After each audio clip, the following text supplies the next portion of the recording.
Hello everybody, we're live. I think we are live. Surely we're live. Let's turn the laptop off. There we go. How are you doing everyone? We're here for Monday Night Football. I'm joined by Seb. Seb, how are you? Hey mate, I'm good. Thanks for the warning there, by the way. I just sat there, looking at our little spreadsheet, and I was like, we're live, cool. Yeah, we're live, we're live. But I think we're live. I think we are. Well, that's always the way, isn't it? I think we're live.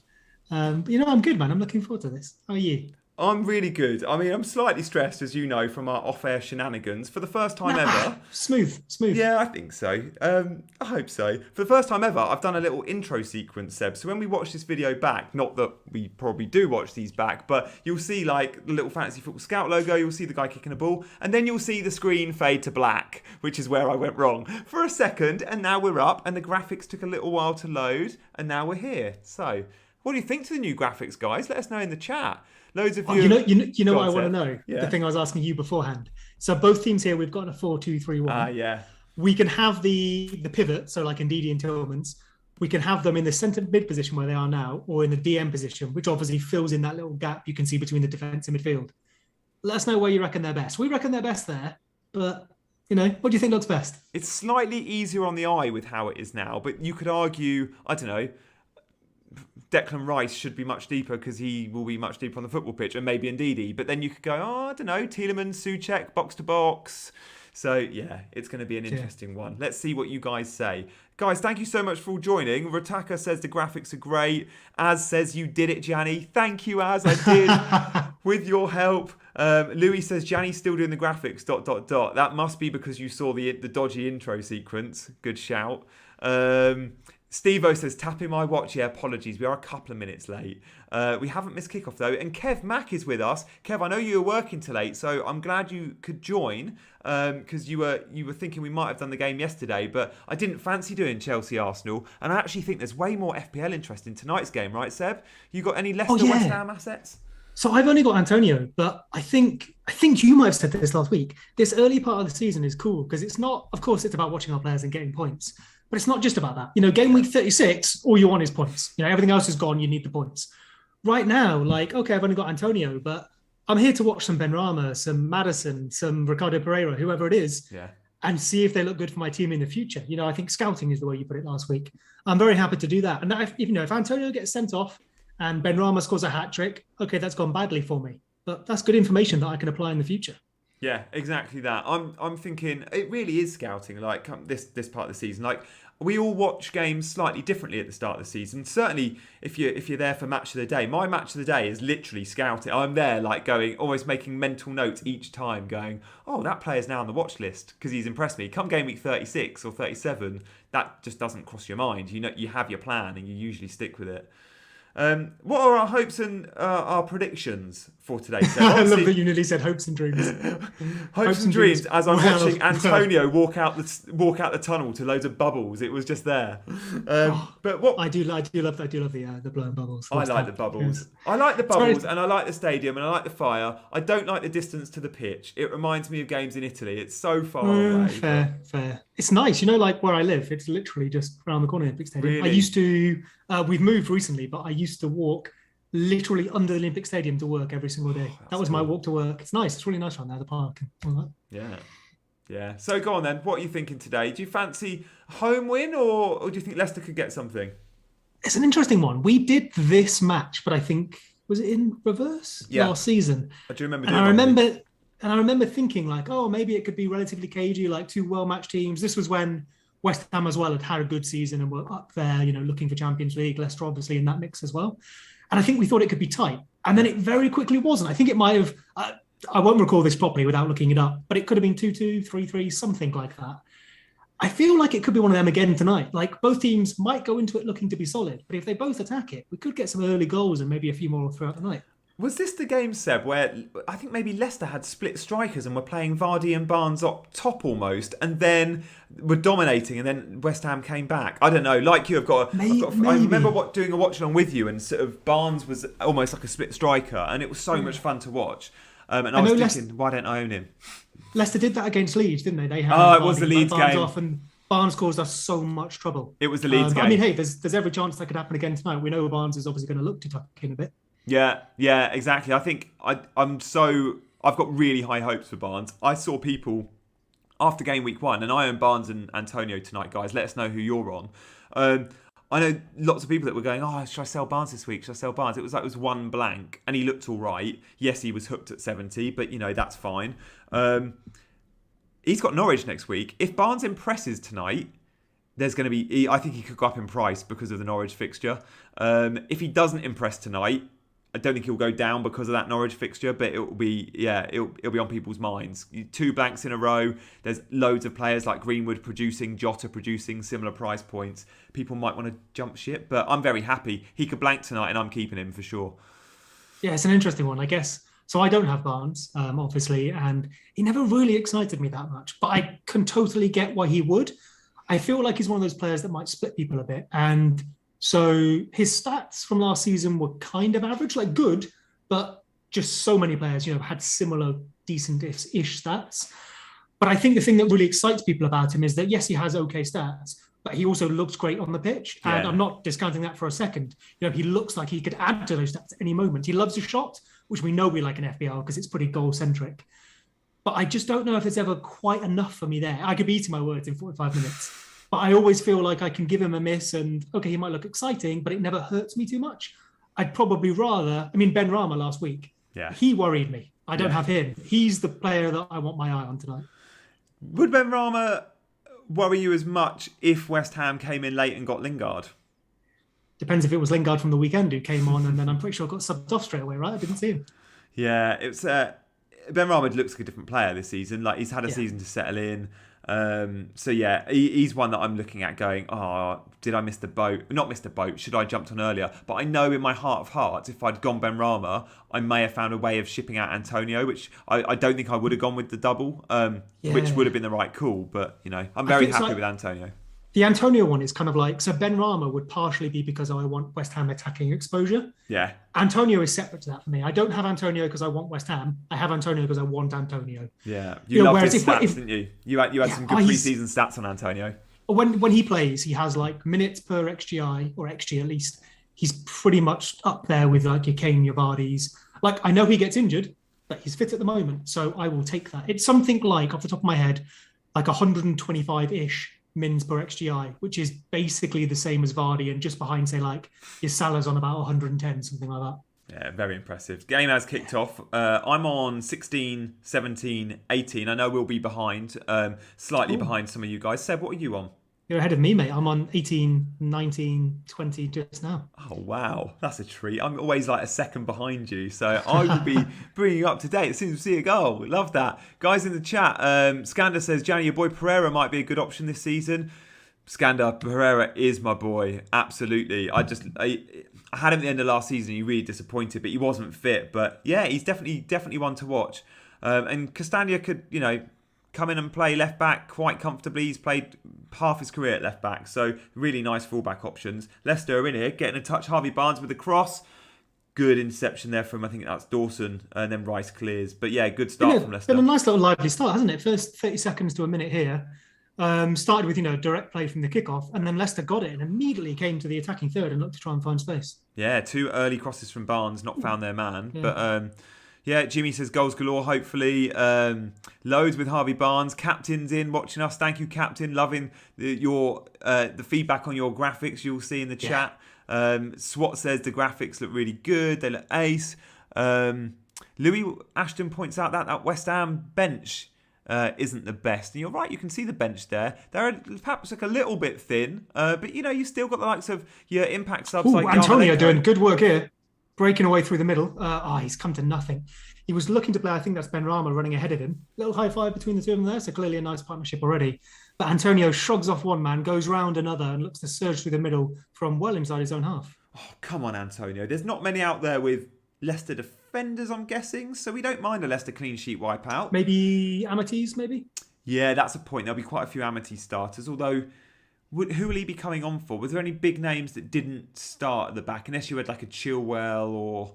Yeah, I guess he's probably on your bench, isn't he? Because if your Shaws, your Trents, your Deans, even Samakis, all started. They've all started. So yeah, I'd be surprised if someone started Amity, unless maybe you're one of those people who has got like a Fernandez, Salah, Son, Mahrez, and so you've got 4.0 starting perhaps. Yeah. I have seen a couple with three 3 4.0s in squads, and I'm like, oh, okay, that was Oh, bold, but you don't want money on your bench. I rate it. Yeah, you had 2 4.0s, didn't you, in the end? Yeah, indeed. Yeah. We'll talk a little bit about 4.0s at half time, guys. Livramento's obviously a big part of our thinking. As thinks Duffy could get a fair few weeks still. Probably the second best option in there. And then you look at the likes of Smiskas, who we're all probably looking to sell, but we might sell for a profit. The likes of Hover, who played in Game Week 1 but not 2. So yeah, there's a bit of chat there. We'll also be going through at half time the results of the weekend so far. This is, of course, the final day of our match day 2, our game week 2. So we'll chat a little bit about some of those big results. I want Seb's take on Lukaku for sure, and the plan for him. Michael Oliver refereeing tonight, we're seeing. Cup 3 minutes gone, still no chances early on, but it looks like a bright game. Both have had a go, both seem to want to attack. Interesting choice in goal for West Ham with Fabianski. Didn't have the best game week 1. They have signed Areola, who has pedigree, PSG, Real Madrid. I thought did a very good job at Fulham last season. Of course, he had the best post-shot XG from last season, I believe. So, in other words, he effectively prevented the most XG turning into G, if you like. We like that. We like that stat a lot. Do you think Areola could become number? It's a weird buy for me. You don't buy Areola unless you're going to play number 1, unless you're PSG. If you're West Ham, you don't go. Areola wages will be high, I'd have thought. I believe Fabianski is out of contract at the end of this year. Okay. So I feel like it's one of those. Do you remember for Chelsea, the Czech Courtois? Yeah. It's kind of that. Fabianski starts the season, but maybe as soon as there's an opportunity, whether that's injury form, Areola maybe comes in and then has a chance to hold on to it. Yeah. But whatever happens, I suspect Areola has been told it is yours next season, and any earlier is a bonus. And Fabianski probably knows that too, right? He signed a 1-year contract last season to take him to the end of this season. So he's probably getting paid good money for that and knows, he's going to be phased out, and then he's off to find a job elsewhere if he fancies it. Yeah. Well pointed out, Mo, there in the chat. It does look like in the last phase of play, Benrahma was on the left and Fornals was the number 10. We'll keep an eye on that because we did see Benrahma playing central in game week 1 and we did see Fornals left. But you're right, as they're lining up at the moment and we're looking at it, Bowen we know will be on the right, but it does seem Benrahma sort of drifting on the left and Fornals in the 10. One thing I'd say about Fornals is Moyes absolutely loves him. Like, even when West Ham fans were like, oh, why is he in the starting 11? He was playing. He seems to be crucial to Moyes' 11s. So check the graphics in about a minute or two. Oh, I like it. See if we can't update that. But yeah, I think you're right. It does look like he's starting out left and then coming inside. We saw with Lingard, though, there can be quite a lot of rotation there. Like Lingard did start at 10, but often used the left to create the space for himself, didn't he? Yeah. So we were talking about this before kickoff, obviously, when we were setting up the graphics. Ooh, was that? Oh, Benrahma. Was Benrahma. I think we're on the same timestamp now. I'm on 5:34, 35, 36, 37. Identical. As you saw that shot, I saw that shot. And that would have been into the area. Oh, it wouldn't have been an assist. So Declan Rice tries to work some space, gives it to Bowen, who I don't think he tries to tee it up, but it comes off a Leicester defender and ends up in Benrahma, who takes a speculative shot, but a good one. I think that might have come off Fornals' heel to Benrahma, but it was a bit fumbly, yeah. Fair. But yeah, comfortable save for Schmeichel. Yeah, racking up the save points. There we go. But yeah, I was just saying before the match, we were looking, obviously setting up the graphics. We were talking about positions and where you put people. And we were just talking about how it's a funny thing, isn't it? Because we obviously use positions and formations and lineups to communicate when we're talking football, especially when we're talking online and writing things down. But in reality, sure, players have positions, but it's much more about the role you're filling within a team and where you go in certain situations. So you could see a Lingard or a Benrahma, playing under 10 or playing on the left wing, but the way they play it, Grealish, a great example, the way they play it might mean that they actually spend no time in that position that in theory they're starting in. So it's a funny one, isn't it? Trying to describe positions, but also then look at how the player is operating on the pitch. Yeah, it's so unique to the individual team and player. Just that Cresswell, I'm sure he'll be fine, but Cresswell's one that I guess is fairly highly owned. He looks like he's in a little bit of discomfort, possibly with a shoulder or an arm. Yeah, maybe. At first I thought maybe he was just doing one of those, I've had a hit here, but he's stayed down, hasn't he? And we can't quite see. He maybe is indicating left shoulder, something like that. We've seen a few shoulder knocks. We saw Ziyech in the Super League final, Super Cup. Then we saw Gundogan game week 1. And game week 2, we've seen Cresswell already down. Is that potentially rib or hip, actually? Just looking at how he goes down. He's moving his left arm now, so it's probably not his left shoulder. I think he's holding just his side in here. If you look at how he went down, I don't know if he got a nudge or landed, like because he seemed to land okay, but I don't know if he just landed like oddly on a hip or got something in his rib. Just looking at the West Ham bench, you've got Ben Johnson there. You've got Fredericks, who's a right back, but you could have some movement there. I don't know if Soufal has ever played on the left. Obviously, Masuaku is out injured for West Ham, but Cresswell, I'm sure, will run it off. Just looks a little bit. Yeah, you're right. It's sort of his rib cagey. He's okay. I think he's okay. He's just taking a moment, isn't he? What do you think to Cresswell as an option? So good. He got the most assists of any defender, and all these stats we're referring to, guys, they're on Scout members area. If you don't already subscribe, please do check it out. But Cresswell's so good for assists last season, more than any other defender in the game. He's 5.5 this year. Does that just sound like a little bit too much to spend on a West Ham defender? I feel like it's because Soufal is 5. Oh, yeah, exactly. He was 0.5 more than Soufal last year as well, I think. And there was always that attraction of just saving that little bit of money and going Soufal. He got 9 assists last year, and looks, I think he had a really good XA from the first week because he provided that chance for Antonio, where Antonio headed it onto the post. Yeah. So there's chances there, and I always would maybe ear towards the cheaper player who's providing similar stats. Yeah. But Cresswell did outscore him last year, and I know Tobes did very well with Cresswell last year, didn't he? He did. He had Cresswell really early on. He had him when it was weird because he was clocking up all the stats, Cresswell, getting all the assists, and no one wanted to bandwagon on him. No one was jumping on him, and it was a strange one. So his ownership was still quite low when he was absolutely tearing it up. And what we didn't like was Soufal was cheaper and often playing as a wing back, and Cresswell was often playing left centre back. And we were looking at that going, we don't like it. He's too defensive. However, he was on set pieces and he was still getting open play assists from the deep crosses to Antonio. As you see with Azpilicueta when he plays right centre-back for Chelsea, he's actually just as dangerous as when he plays right wing-back for Chelsea. I remember the Azpilicueta-Morata combination. Morata didn't score many, but every time he did, it was from an Azpi cross under Conte instead of right centre-back. Oh, that was so good. I had Azpilicueta for that. It was just because he was a solid defender. Yeah. And then I think he got maybe 5 or 6 that season. When and they're all the same. Same ball to Morata, the same ball to Morata. Yeah. He tried it to Lukaku at the weekend. Did you see the sort of similar, I think the commentators called it out, but the similar sort of bringing it from that position, trying to find that sort of just shy of near post curler. Yeah, his crossing's actually underrated a little bit as Peas. We don't see him great as an attacking outlet, but for crossing, he's good. He's not going to take men on and dribble past them. West Ham trying to sign Zuma, right, says Matt. Yeah, I think there's a few clubs trying to sign Zuma, and I think he is up for sale. The wages are an issue for most of the buyers. He's on mega money and he wants mega money. And this is a guy, remember, that makes the France squad. He rarely starts for France. But if you're getting in the French squad ahead of the likes of Laporte that could never get in, you're doing something right. Saying that, Didier Deschamps has admitted a lot of good French players. I was going to say. Yeah, I must admit, I'm okay with Zuma going. He's got an error in him. He excelled when he was on loan at Everton. And before that, was he on loan at Stoke? And I feel like he's a little bit big fish, small pond. So he'll do well at West Ham. I just don't know if Chelsea need him. Of course you need good players and he's a good player, but you have a few centre-backs. I believe you're still in for Koundé from Sevilla. So I just don't know if there's room for him, or at least the room he would want, which is going to be in that back three, right? Yeah, exactly that. I look at it and go, we're well covered there, especially if we sign Koundé. And if we do sell Zuma, we will probably be bringing someone in. Koundé's younger.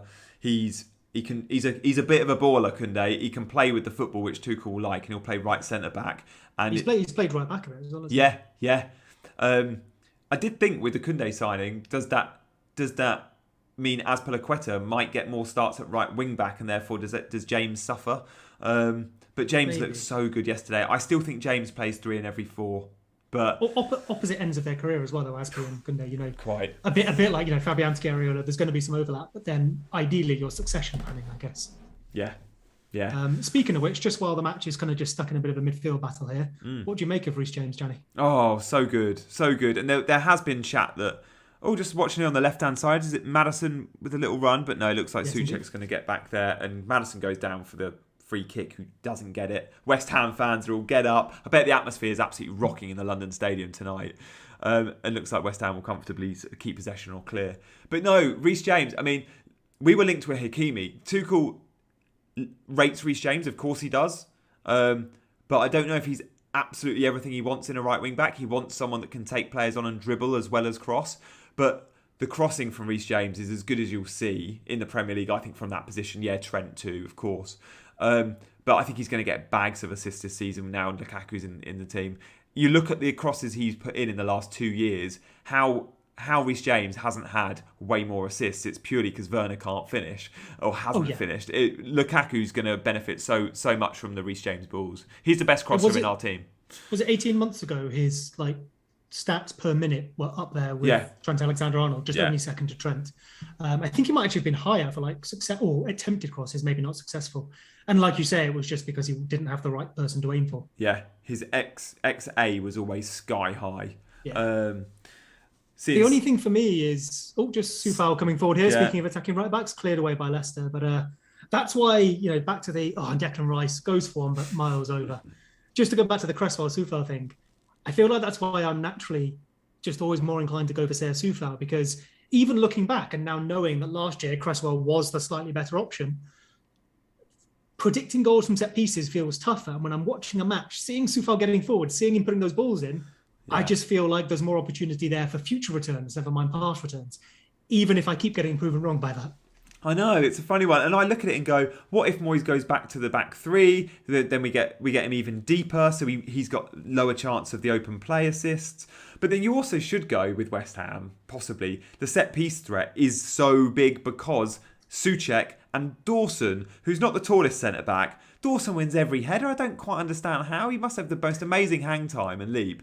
And then if West Ham do go and sign a Zuma, again, Kurt hang time Zuma, I mean, there's not many better. He's so good. He's so good in the air. He's so good in the air. That's the potential goals he can bring to a team. You look at 4-5 a season from corners if he starts them all.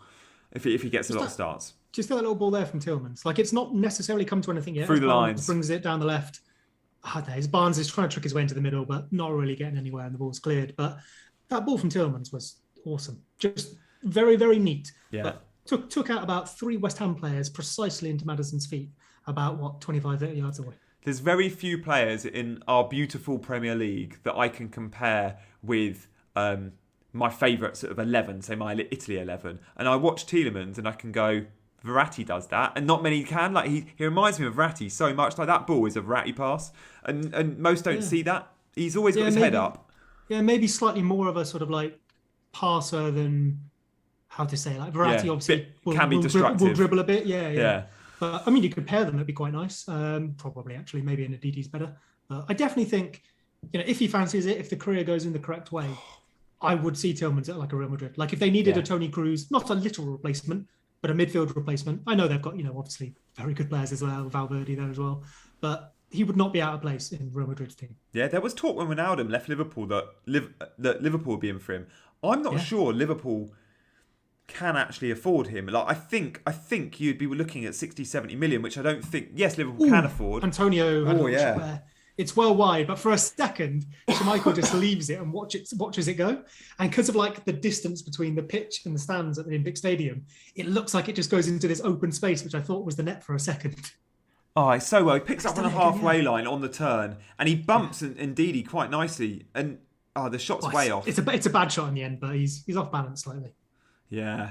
I mean, Liverpool could afford him, but I don't think Liverpool have got that sort of money to spend on him. And I think Leicester would want 60, 70 million. He's that good. And I'm with you, Seb. Yeah. I could see him at Real Madrid.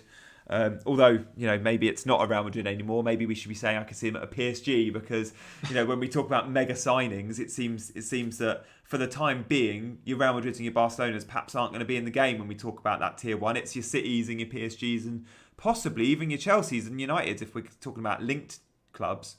I mean, that PSG transfer window is nuts. I know they obviously have a bit of a cheat code, but Messi, Ramos, which, by the way, is Barcelona and Real Madrid's captain, which is kind of funny.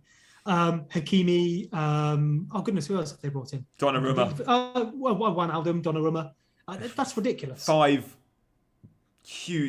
5 elite players. Any one of those players, give or take, would be a good signing in the summer window for most clubs. Yeah. And they've transformed half their team literally. Yeah. And Poch's got to turn up, hasn't he? He didn't win the league last season. But yeah, for them it's all about one thing and one thing only, and that is the champs.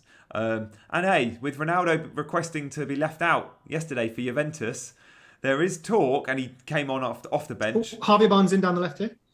He's just lost it again. But no, I feel like so far we've kind of seen, not massively, but that thing we were talking about where Harvey Barnes is involved. He looks like he's going to get things to happen. But if you were to look at the stats here, what's he done? But 2 unsuccessful crosses into the box and a couple of incomplete dribbles. So I'm not saying, therefore, the stats over the eye test. Yeah. I mean, quite literally put them together to get the full picture. But it's interesting is that he always looks so exciting, but maybe he doesn't quite deliver on that, which is, I think, what the stats show up, whereas the eye test shows up the exciting side. Yeah. Does show how much he gets the ball, though. I mean, you look at Perez playing on the other side. He's barely had it.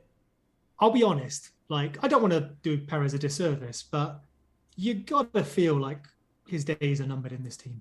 Well, like with Daka, with Iheanacho, I know the shape would probably have to change, but is he of the level that the rest of that Leicester attack is? I think he had a really good pre-season. He did something right to be named in the Community Shield starting 11, again in Game Week 1 and 2. He's done something right in... Sorry, I'm getting a... okay. Maybe it is mirrored. Happened. No, I'm just reading the chat. Gianni, is your camera mirrored? Shirts don't read right. Of all the things in the chat I can ignore and sort of carry on and not get Ben flustered. Rama into the box. Ben Rama nearly got into the box. He sort of gets half tackled, half trips over it, lays it out to Antonio, who was one of the corner. Corner ball. Here we go. Craig Dawson, up you come. I think you will be mirrored, by the way, dude. I know I am, because when I see, like, that shelf is on the other side to what it should be. You can see it there. There's a shelf there. So does that mean the names on the shirts read backwards? Yes. Oh wow! I should go front facing always then, or then the sponsors would. You should put the shirts in front of you and put a mirror behind you. Wait a sec. Let me just. Okay, yeah, got it. Yeah, had to think about that one. Are the teams right? Because we've got, or am I reading them mirrored? Hang on. We've got Barnes on the right when he should be on the left, haven't we? We should have Barnes on the left. Let me check. We should have Perez on the right, according to my little spreadsheet. I have Harvey Barnes as... Oh, no, I do have it the wrong way around. I will take the heat for that one. Oh, and actually, West Ham, I think we've got Ben Rama and Bowen the wrong way round. Wait, and Soufal and Cresswell. Hang on a sec. This can't be you. Oh, no, I've got Cresswell left back, Soufal right back here. The graphics are showing... I don't think that would be me. Okay. So Perez is on the right wing here, and Harvey Barnes is on the left. Ben Rama is on the left, Bowen's on the right, and then Fornals and Maddison should be at the cam position. Oh yeah, they've just swapped on screen. Yep, cool. Let me know if it's reading through right, because I can just change the order if not. The only one that I can see that's out is Ben Rama, Bowen, and Cresswell Soufal. Both should be swapped, but the Leicester backline looks right. That's weird. Let me experiment. So I definitely have Soufal in the right back position here, because he's the same as Ricardo, who should be right back. Interesting. Weird. Let's swap around and see what happens. Yeah, go on. Watch us live play with a spreadsheet. Yeah, love it. Just like my day job. And in the game, Perez is coming into play and drifting into the middle. And when you got Pereira bombing on down the right, Perez can drift central. But yeah, Maddison edge of the box, but no, cleared by West Ham. Nothing led from that. We saw nothing off the back of that corner, which is a shame, since I bigged Dawson and Souček up. Cool. So I've swapped them around. Obviously, this is much more important than the match, clearly. I've swapped them around now. So on the spreadsheet, it now says Bowen is left wing, but let's see what it says on your graphic. Oh no! Wow. Okay, so we've got Cresswell right and left back now. Oh, that might just be because it updated while I was typing or something. I've got Soufal here, but maybe it just there is like a 20-second delay, I think. Yeah.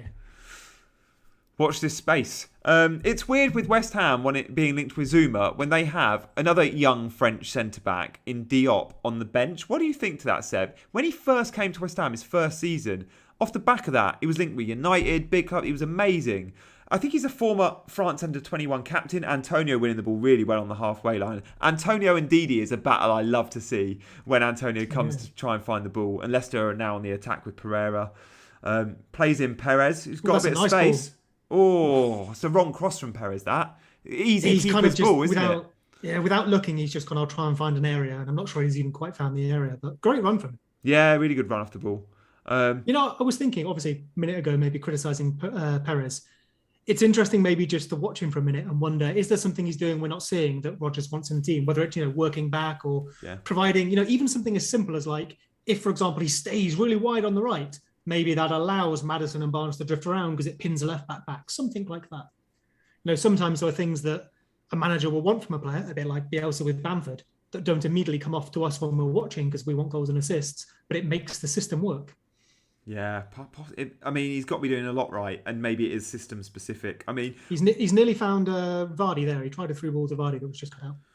What do you think to the new signings, Seb? Do you know much about Daka? I mean, first, and then also, what about Iheanacho? Is he going to be happy sitting on the bench? But what have you seen and heard from Daka from your day job? Because not many of us have seen him play. I mean, to be fair, probably the same as many people. Like, we know, obviously, in the Austrian Bundesliga, he tore it up, but many players who won't tear it up elsewhere can tear up that league, especially playing for Salzburg, who are pretty dominant in that league a lot of the time. But he has a lot. I mean, you see why Leicester would like him. He has a lot that they might want. He's a very, very good finisher off both feet. Yeah. We'll look to get him behind, play off those sort of like tap-ins or cutbacks from crosses or trying to find the space through a defence. Does work very hard as well. Will press from the front. Not sure about his build-up, only because it's one of those. His build-up was decent in Austria, but whether that will translate when he's got less time on the ball. Yeah. But I don't know if he needs that. If they're maybe looking for a long-term Vardy replacement, I think there's a few attributes there that, do the job. Of course, he's his own player, but if you want the system to keep working, I think he could do that. He did play in the old 4-2-2-2 at Salzburg, if I remember correctly. So, and I know Leicester have dabbled with something similar. You could see Iheanacho and Daka maybe doing that. They were a good partnership in pre-season, if I remember. Yeah. High price tag for someone that's the best level he's played at is the Austrian league, but clearly his numbers are just super impressive. But then the striker that played before him in that team was Haaland. Yeah. So if I was a scout at a club right now, I'd be looking to sign. I think it's Adeyemi. I think is his name. Is he the next in line? Salzburg's next striker. Yeah. Oh, shot on the edge of the area from Bowen, but blocked. It was sort of on the half volley. Rice now with the ball. Just so you know, guys, we're on the 24th minute. Just hit it. 24:01, 02, 03. Pretty equal so far. No big chances of note yet. Benrahma with the ball in. Soyuncu. Nice ball. Is that Soyuncu with the clearance? Yeah. Soyuncu he's decent for BPS. Soyuncu. He mops up those clearances. Yeah, and the passes at the back, of course. Yeah. I'd say it's been pretty entertaining so far. Obviously 0-0. Not a huge amount of great chances, but enough to make us think some are coming. And from a fantasy perspective, Antonio's looked dangerous like he always does. Benrahma, nothing too special, but he's trying to make things happen. Likewise, Harvey Barnes. I think there's enough to keep us interested. Yeah, I think so. Speaking about Iheanacho, because you mentioned Vardy. And sort of potential replacement later down the line. Is Iheanacho someone that can do that job or not? Or the Vardy job? Maybe. He's got West Ham on the attack here. They've got numbers. It's Fornals. Okay, so Fornals through to Benrahma on the left. He does have space. You'd want him to maybe find Antonio at the far post. Oh! He finds Fornals. That is Benrahma to Fornals. Wow. What a finish that was. Fornals hits that as the ball bounces, right? It's sort of like a half volley is as the ball's about to touch the ground. It's sort of on the half volley. So good, so clean, in off the post. And it's your boy Benrahma, Seb. You said... That's who I'm watching tonight. I mean, there's definitely a Bunduia to Benrahma transfer on, maybe. Yeah, 6 million. I don't think he's gone up in price yet. Playing on the left... Benrahma has. Yeah, no, Benrahma has. 6.1, yeah. This is annoying. Yeah, so Benrahma on the left and Fornals in the 10 role, and it's led by the goal. That's given away. Was it was a ball at Soyuncu gave it to Maddison, who I think just completely failed in a layoff there, and it was turned over by West Ham. Sorry. That is a nice finish. Just sweeps it away, doesn't it? It's not actually the best cross from Benrahma. I don't know if he's looking for Fornals. Is he? Am I doing him a disservice there? I feel like he's looking for Antonio, but great finish from Fornals. It's a cracking run from Fornals because he's the one that gives it to Benrahma and he just gets back on the end of it. And you actually, if Fornals doesn't make that run, Antonio's go into that space. You would have thought Antonio would go towards that front post. And maybe that's the thing. Benrahma's just looking for that space as opposed to a specific player. But maybe I'm doing him a disservice. He does get his head up and have a look, and that's a lovely finish from Fornals, like you said. Just sweeps it away into the bottom corner. Well, you can see from our graphics, they haven't changed yet, but they will be changing in seconds. And Marty was on for your 3 bonus alongside Soyuncu. You can see those guys are in gold. Antonio was on for 1 bonus. He's in bronze. That will all change in the next minute or two. West Ham. Oh, I thought they were going to be in there. It looked like Fornals was looking for Benrahma, didn't it? It just got cut out. And then Suncho's done the classic winner free kick by throwing myself over the ball and grabbing it. And Benrahma did look like he may have been offside if the ball had been played. But quite possibly. In terms of time check, guys, we're on 27:01, 02, 03. 7 are on the same. We aren't illegal streaming. We're both watching on Sky or Now TV. I'm watching on Now TV. but it does mean we're on a slight delay. You guys actually see stuff slightly before us, not just because you may be in front of a TV, but when we say this, it actually goes out like 20 seconds later. So just note that. No illegal streaming going on here, Vendog. Ben Rama the GOAT, says Ryland. Yeah, I mean, look, for your 6.1 midfielder to be delivering 2 returns in 2 weeks, minimum. Well, more. He got 2 returns in game week 1. So he got a goal and an assist and some bonus, and an assist here. And you'd imagine, that's going to put him up there for some bonus depending on what else happens. And we mentioned Lingard. I mean, yeah, he's playing on the left here. I think he started at 10 last week, but obviously did drift around. If Lingard joins, I don't know if it hurts him at the moment. Of course, it's competition for that place, and Fornals has just scored a great goal. But Lingard could start at 10 or on the left, and Benrahma could still quite happily play there. Yeah. West Ham on the attack here. Leicester have got bodies behind it now, but they look like they were going to have a few extra. I'd certainly say West Ham looked the better team here. Yeah, for sure. And since the goal, they really have. And Marty with the good clearance. Ball in from Soufal there and cleared away. But again, just looking to lift into the middle. Oh, I thought Bowen had gone close there. I'm not sure who put that in, but again, to that near post. Oh, it's Souček. Souček, sorry. Souček gets up, and of course it's Souček. It's a header. Yeah, Souček gets up and just... It's probably maybe just a bit behind him when it comes in. He just puts it wider than near post. It was a cross from Fornals, I think.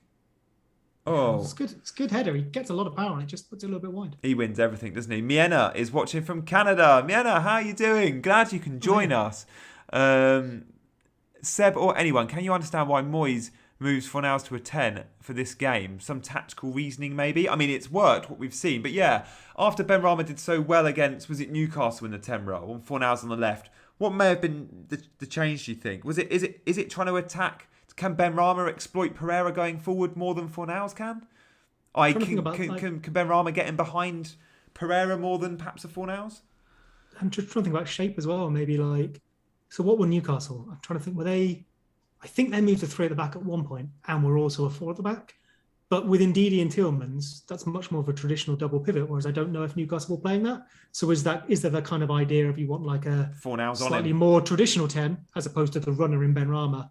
Just speculating, not sure, but yeah, I don't know. Yeah, one to. Oh, West Ham. Oh, Pereira. Leicester are in. Oh, he's scuffed it. But a good example there of why we like Pereira, right? He's right up there. Yeah, you want those penalty box touches, and he'll get them. He plays the ball. It's a cross that deflected, and it's Perez that does really well. Finds the space, and then finds Pereira in space. Pereira completely fluffs his lines with that. I'm going to say that thing that I'll rarely say. I wonder if he should have done better there. It is. Don't say you should have scored. I don't know if because he does end up on the floor, but I don't know if that's because he loses his footing or he's stretching for it. Yeah, it definitely looks like he should be doing better there. Whether has that's to trying work to get it the across keeper. the block or at least go for that whole sort of far post / trying to find a player. Put it, flash it across the face. Maybe he slips because he does kind of shank it, doesn't he? End up on the floor. Yeah, maybe a standing foot goes because that's one you go. Yeah, you find the far post. Or even if the keeper saves it from there, if you smash it at him, the rebound, it's in off. That, by the way, is Leicester's first attempt. 6 attempts to 1. It's certainly been the last 20 minutes. Has certainly been West Ham. Yeah. Connor says, is Pereira a good option? I'd wait and see. I want to see how Vestergaard fits into that back 4. I want to see Klinos. And Castagna coming back. So if they didn't have rotation, Pereira might already be in my team personally, but it's just that fear with Castagna can play right or left. And we saw last year, even when they were fit, there was a bit of rotation there. I think Roger said after Pereira's big injury that he could basically only do once a week. Yeah, he did. So we don't know if that's still the case. So we have got Thomas playing left back at the moment. So as it stands, you'd think Castagna comes in at left back, but I think Bertrand must be back soon. Bertrand, Was Bertrand out with COVID? Wasn't it? He wasn't injured. It was a COVID thing, I think. I'm not sure. I feel like it was a COVID thing. Guys, I hope you like our new graphics. If you're just joining us, you can see the goal, you can see the assist, you can see gold, silver, Fornals, Benrahma, and then bronze, Soyuncu and Amati. Remember, after 60 minutes is when we kind of really get a good shape for bonus because of clean sheet points. Saying that, how do the Fornals positions look?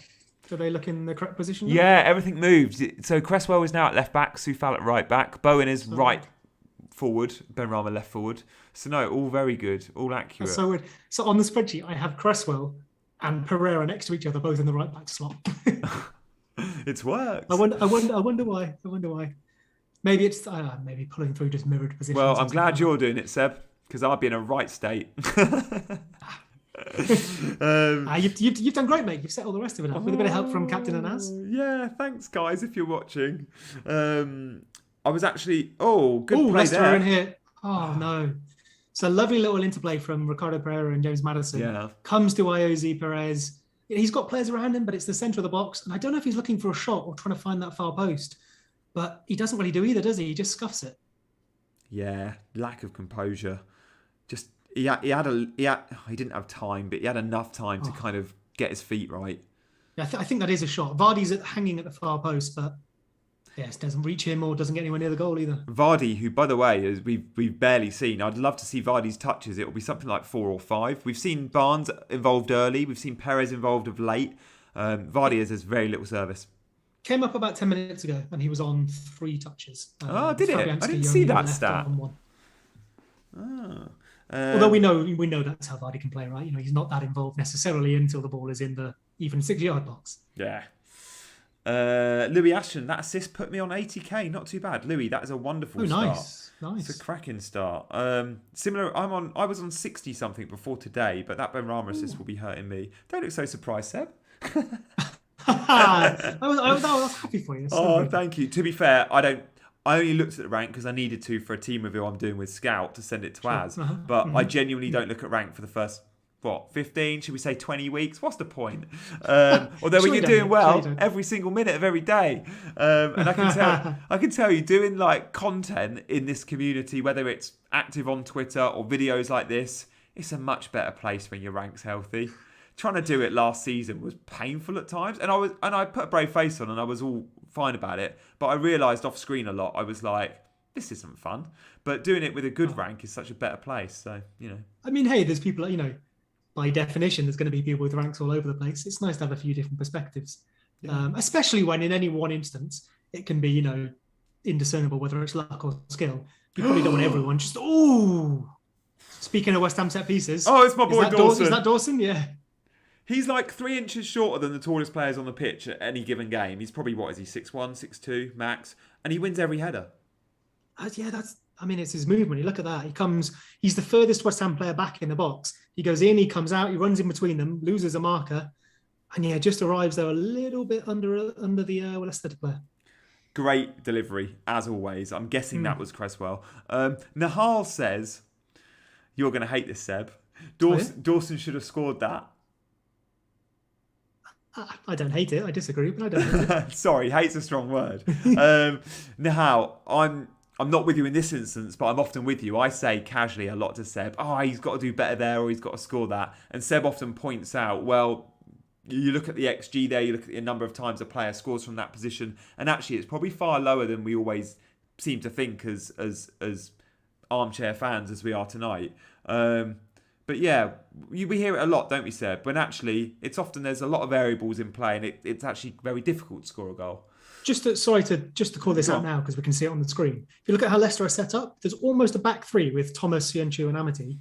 We can't see Ricardo Pereira, despite seeing the whole width of the pitch. He is high and wide on that right-hand side. Yeah. I don't know if that's a specific tactical thing for tonight, maybe trying to get in behind a Cresswell or ahead of Perez, but he's ahead of Perez literally here. That's encouraging if you had Pereira looking at him. Leicester are almost falling into a back 3 and allowing Pereira to play as almost a winger. Yeah, that's very encouraging. Although, if Castagna was playing left-back, that would be very different, perhaps. Quite possibly. Although saying that... I think we've seen Pereira play as a centre-back in a back 3 too, so there's every chance it could be the other way around. He could be... Yeah, and we've seen Castagna play in a back 3 for Belgium, as a centre-back for Belgium, so yeah. Oh, Antonio away here. Oh, he's going to give... surely a free kick. I thought that was great defending from Ndidi.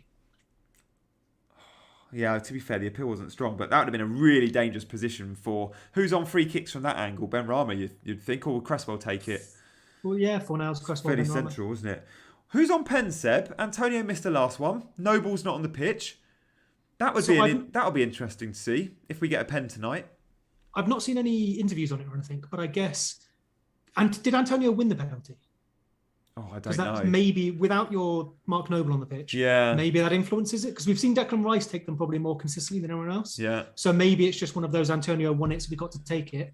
I don't know what'll happen for the next one. Maybe someone in the chat has seen an interview that we've not seen. Yeah. Answers that. I saw your comment on DCL as well about, will he be on pens? Is it because he won the pen, he was on it? And yeah, really good observation. But I do think someone said that was confirmed in an interview afterwards that he was taking them. So yeah, he said he's been wanting to be on them for a while, which is quite cool. Nice. I think it was Ben. A few in the chat said Ben Rama, so I'm guessing you say. What, Ben Rama on penalty? Oh, free kick. They probably mean free kick, right? Yeah, possibly. I'd be surprised if he's on penalties. Maybe I'm wrong. Could be wrong. Yeah, Ben Rama or Cresswell, a lot are saying. So maybe free kick, because Cresswell... Oh, that's got to be free kick. Oh, wow. Was that Perez on... That's a red, isn't it? Oh, I didn't quite catch that. I only saw the aftermath. Oh, here we go. You'll see it again. Oh, I mean, it could be a red, but is that just so unlucky? Like he's only the timing is just a second off, isn't it? Split second off. He's just going to plant a foot, and the West Ham is Fornals, isn't it? The Fornals comes in like underneath him, and Perez is just trying to like plant a foot to win the ball. He does stand on his ankle, so yeah, maybe it's clumsy, but there's no intent there. Yeah. Without the commentary, I'm not sure if they're checking or not. But they are looking. Oh yeah, we have got VAR. Yeah. Michael Oliver had the best view of that, by the way. You know what that could be. So when you look at it, before they clash, Fornals could just as easily stand on Perez here. Fornals actually comes in with his foot probably up more, but because he's there a second earlier, it's Perez that catches him. And hey, if it is a red, maybe fair enough, because that could seriously injure him. He's going to the monitor. I'm keeping my eyes off the unlucky. chat. I don't want the chat to tell me, but feel free to inform the chat for those that want it. What do you think here, Seb? The fact he's been sent to the monitor and his original decision wasn't a card, so I think he's going to give it. This is one of those, I don't have it in front of me, but how we interpret the rules. If, okay, it's clumsy, never mind, but you could have, seriously injured a player there, it's probably a red, isn't it? Like, it's a sorry, but you're going off because you can't do that. Here we go. He's going to give it, I think. Oh, he has, hasn't he? He's gone to his back pocket. Yeah, he's off. Oh, yeah. Perez is off. Straight red. And this is not good for Harvey Barnes owners, guys. No, indeed. I mean, it probably won't lead to a sub, fortunately, because I'd imagine now what we're going to see is Vardy up top, Barnes and Maddison just off him, and then retain the double pivot and probably Pereira pushing on. But with West Ham 1-0 up, looking like the better side and now a man advantage, I can't see this going another way. I think that's a good decision. It's so unfortunate. It's definitely, I say definitely red. It's a red, maybe not definitely, but it's so unfortunate because in another world, it's Fornals getting sent off for that.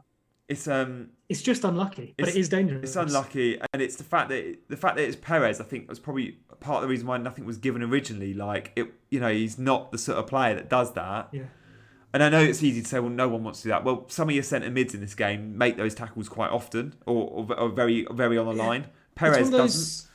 We have that discussion in rugby quite a lot. It's one of those where you go, like, look, I know you've not meant it, but sorry, you can't do that. It might hurt someone. Off you go. Yeah. Like, high tackles. We often see, like, in rugby, this sort of the argument over, like, judging the outcome, where there's a lot of people who, in rugby, like, you can change a card or be carded based on severity of what you've done. So, if you go in on someone and don't injure them, okay, fair enough. If you go in on someone and break their leg or, a high tackle and knock them out, whatever it is, shoulder into the face, it can turn into a card because of the outcome. Some people don't like that. But for me, it's like, well, if you do hurt someone or you risk hurting someone, isn't that what we're trying to stop? So unlucky, but fair enough. Yeah.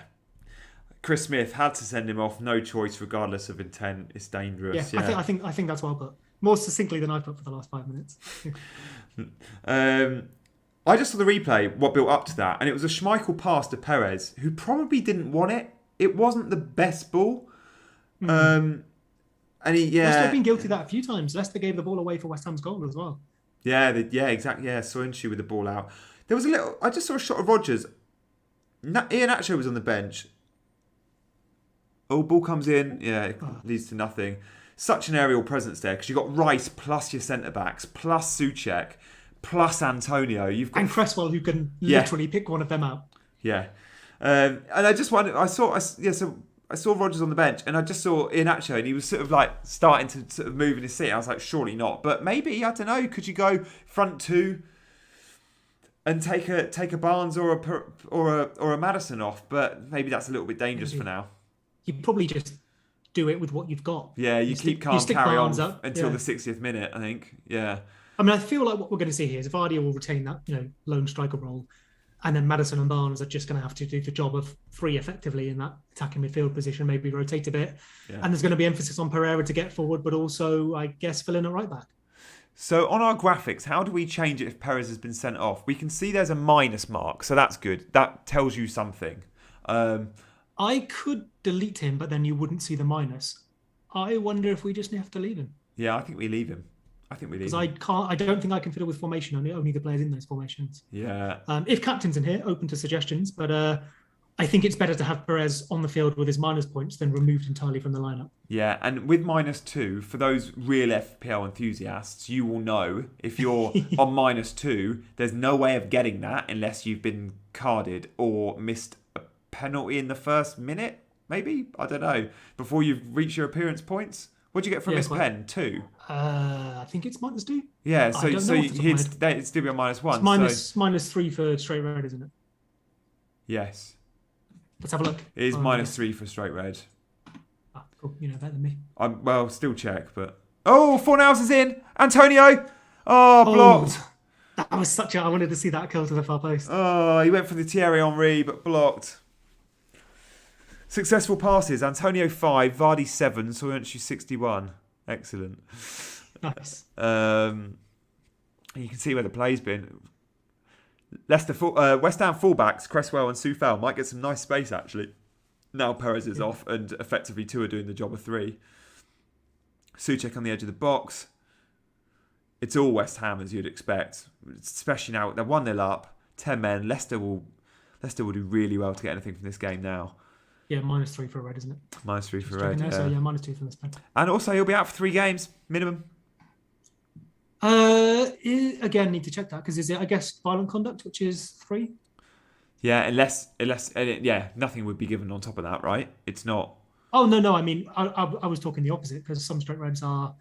Is it just for like a professional foul, last man is only a 1-match ban, I think, for a straight red, whereas violent conduct is 3? Oh, he completely got his timing wrong. It actually looked like it hit his hand. I think it might have been given that, actually. But both Souček, I think, and a Leicester defender go up ahead of him, and he kind of just loses it, doesn't he? And then it almost just lands on his head without him being able to react. Pereira blocks his eye line. Out of nowhere, Pereira comes in, doesn't actually clear the ball, but gets under it. And I think Pereira just puts him off. Oh, yeah, Pereira ducks under it. And actually, it's Pereira's hand. Is he trying to head it away, or is he literally ducking under? Has he got a shout? This hits Pereira's hand, I'm sure of it. Although, obviously, his arm was down and... Oh, what are we seeing? Okay, no. Oh, we're just seeing that. Just seeing a replay, yeah.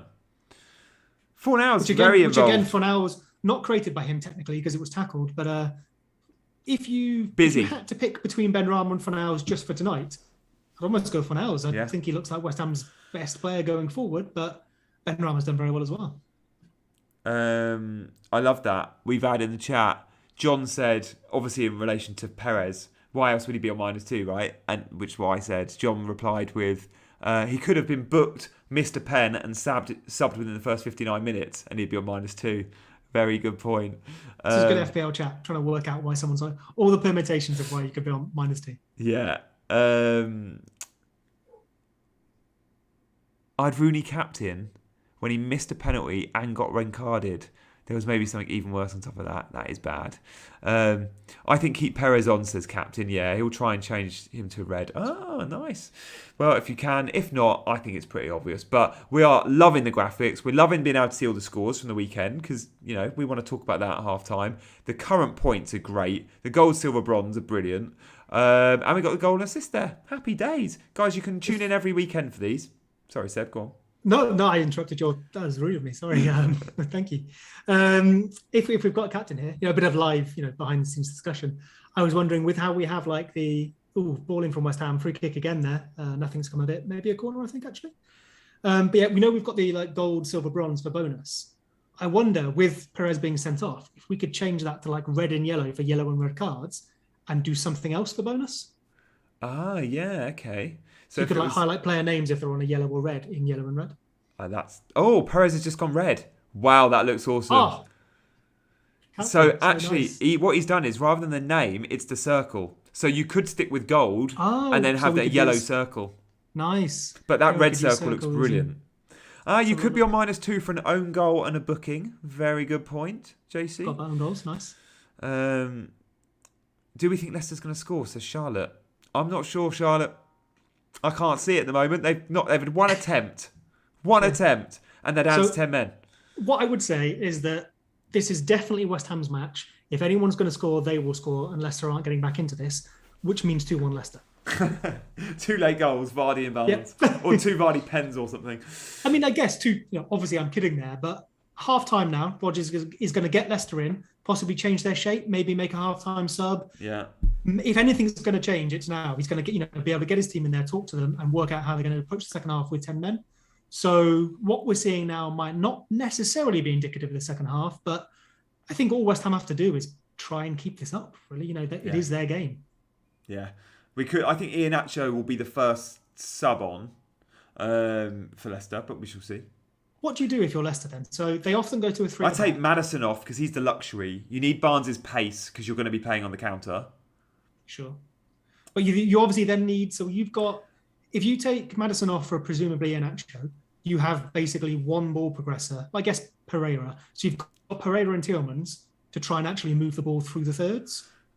I wonder if you'd end up then just never getting the ball to your 3 attacking players. Yeah, and if you're playing with those 3 attackers, which one out of it, does Vardy or Iheanacho want to be wide? Not really. So do you play front 2? Do you play Vardy and Iheanacho and Barnes in the 10, which he played 45 minutes pre-season in the 10 role and actually looked pretty good.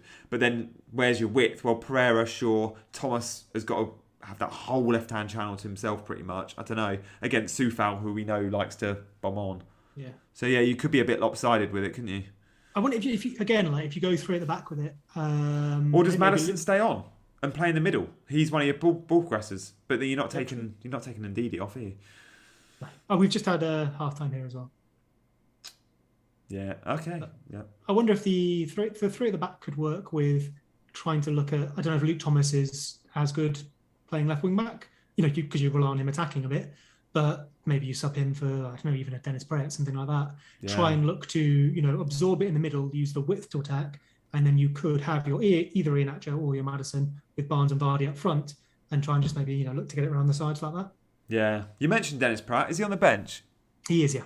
He's so good. He was so good at Sampdoria. Obviously, because he played in Serie A, he must be amazing. But he needs to be starting it for a Premier League team that's sort of top 6, but not amazing. He should be in a starting 11. I know I wouldn't play him instead of Ndidi and Tielemans, but somehow, he's too good to sit on the bench. And he spent a lot of time on the bench last season. I always liked him at Sampdoria, and he was always great on FM. Like, one of those alongside Tielemans, the young Belgian players you'd sign. But I feel like whenever I've seen him for Leicester, he's just such a solid 7 out of 10. Yeah. That I kind of feel like he has the right job in that squad. I don't know if he's like a first choice. I feel like I've seen something of him at Leicester in the Premier League where he got the most amazing assist, but I can't remember if it was him or not. I might have to Google that. Yeah. But yeah, glimpses, but we haven't seen much. So we're at half time. This is where loads of you come on and join us. So if you're just joining us, you've missed the first 45, that's cool, you've been watching the game. You want a bit of half-time chat. So we're going to discuss the weekend just gone, right? It's obviously game week 2. Loads of us are having brilliant starts to the season. Loads of you guys are. We've seen some brilliant ranks, people posting already. But what are the big takeaways from the weekend and what are we looking at ahead of game week 3? Well, many of us have got 2 transfers. Many of us want to target Lukaku. How do we do that? Do we want to get rid of Salah? Probably not. Do we want to get rid of Bruno? Probably not. Do we have to get Lukaku in? These are all the questions that I'm going to put to Seb. So Seb, what are your plans? Are you looking to use your 2 free transfers, or are you looking to use 1, which is what I think I'm going to do, and carry 2 for the international break, which could be, pretty crucial when we know players come back injured, more time, transfer window would have closed by then. Harry Kane we'll know more about. What are you thinking? Or have you booked in a wild card? I'm not wildcarding unless something changes. I'm not wildcarding. I'd sooner probably take like a -8 and then hold that wildcard. I don't know, like most people, there's a few ideas, but maybe it's something, we need to look at. I think it was Zofra who was saying we get some more information potentially on the 25th about, your Salahs, your Rafinhas, Alisson's about, international duty. I think Salah's almost in the clear. It sounds like it, doesn't it? But there's other players, the Argentinian lads, Martinez, or Yeah, exactly. So I'd want to know a bit more about that. And then, yeah, everyone at the moment, I guess, is excited about Lukaku, which makes a lot of sense. Personally, I'm tempted to leave it till game week 7 at Oh least. no, I knew you were going to say that. I knew you Oh, were going to say really? game week 7. The only thing that would put me off is if he goes and scores a couple of more goals, especially against Liverpool, he could be 11.9 by then. So maybe I'll regret that. But the more pressing thing for me is maybe Ings to DCL, which I'd have to facilitate by doing, say, a Bunduina to Benrahma or a Simicast to a 4.0, something like that. So that's probably what I'll end up doing. Even though Ings has got Brentford, I think. Has Danny Ings got Brentford this week? Or you think... He does indeed. But so while I wouldn't hate holding on to that, and it is what I originally got him for, I've not been at all impressed by those first couple of games. By Villa, right. Yeah. Ings has scored 2 goals. And of course, Villa are putting a new attack together. I know it takes time, but I don't have time. I have one more match. Mm-hmm. So Ings has had it's something like, if you ignore the penalty, I think he's had 0.1 XG. And he only took a penalty because El Ghazi was off the pitch. Yeah. Beautiful overhead kick. But you can't rely on someone scoring an overhead kick from a set piece, every other match. Whereas DCL is top for XG, top for non-pen XG, only second to Lukaku for minutes per XG. Yeah. He's up there. He might even be top for shots as well, or at least shots on target. I think Lukaku might be top for shots per 90.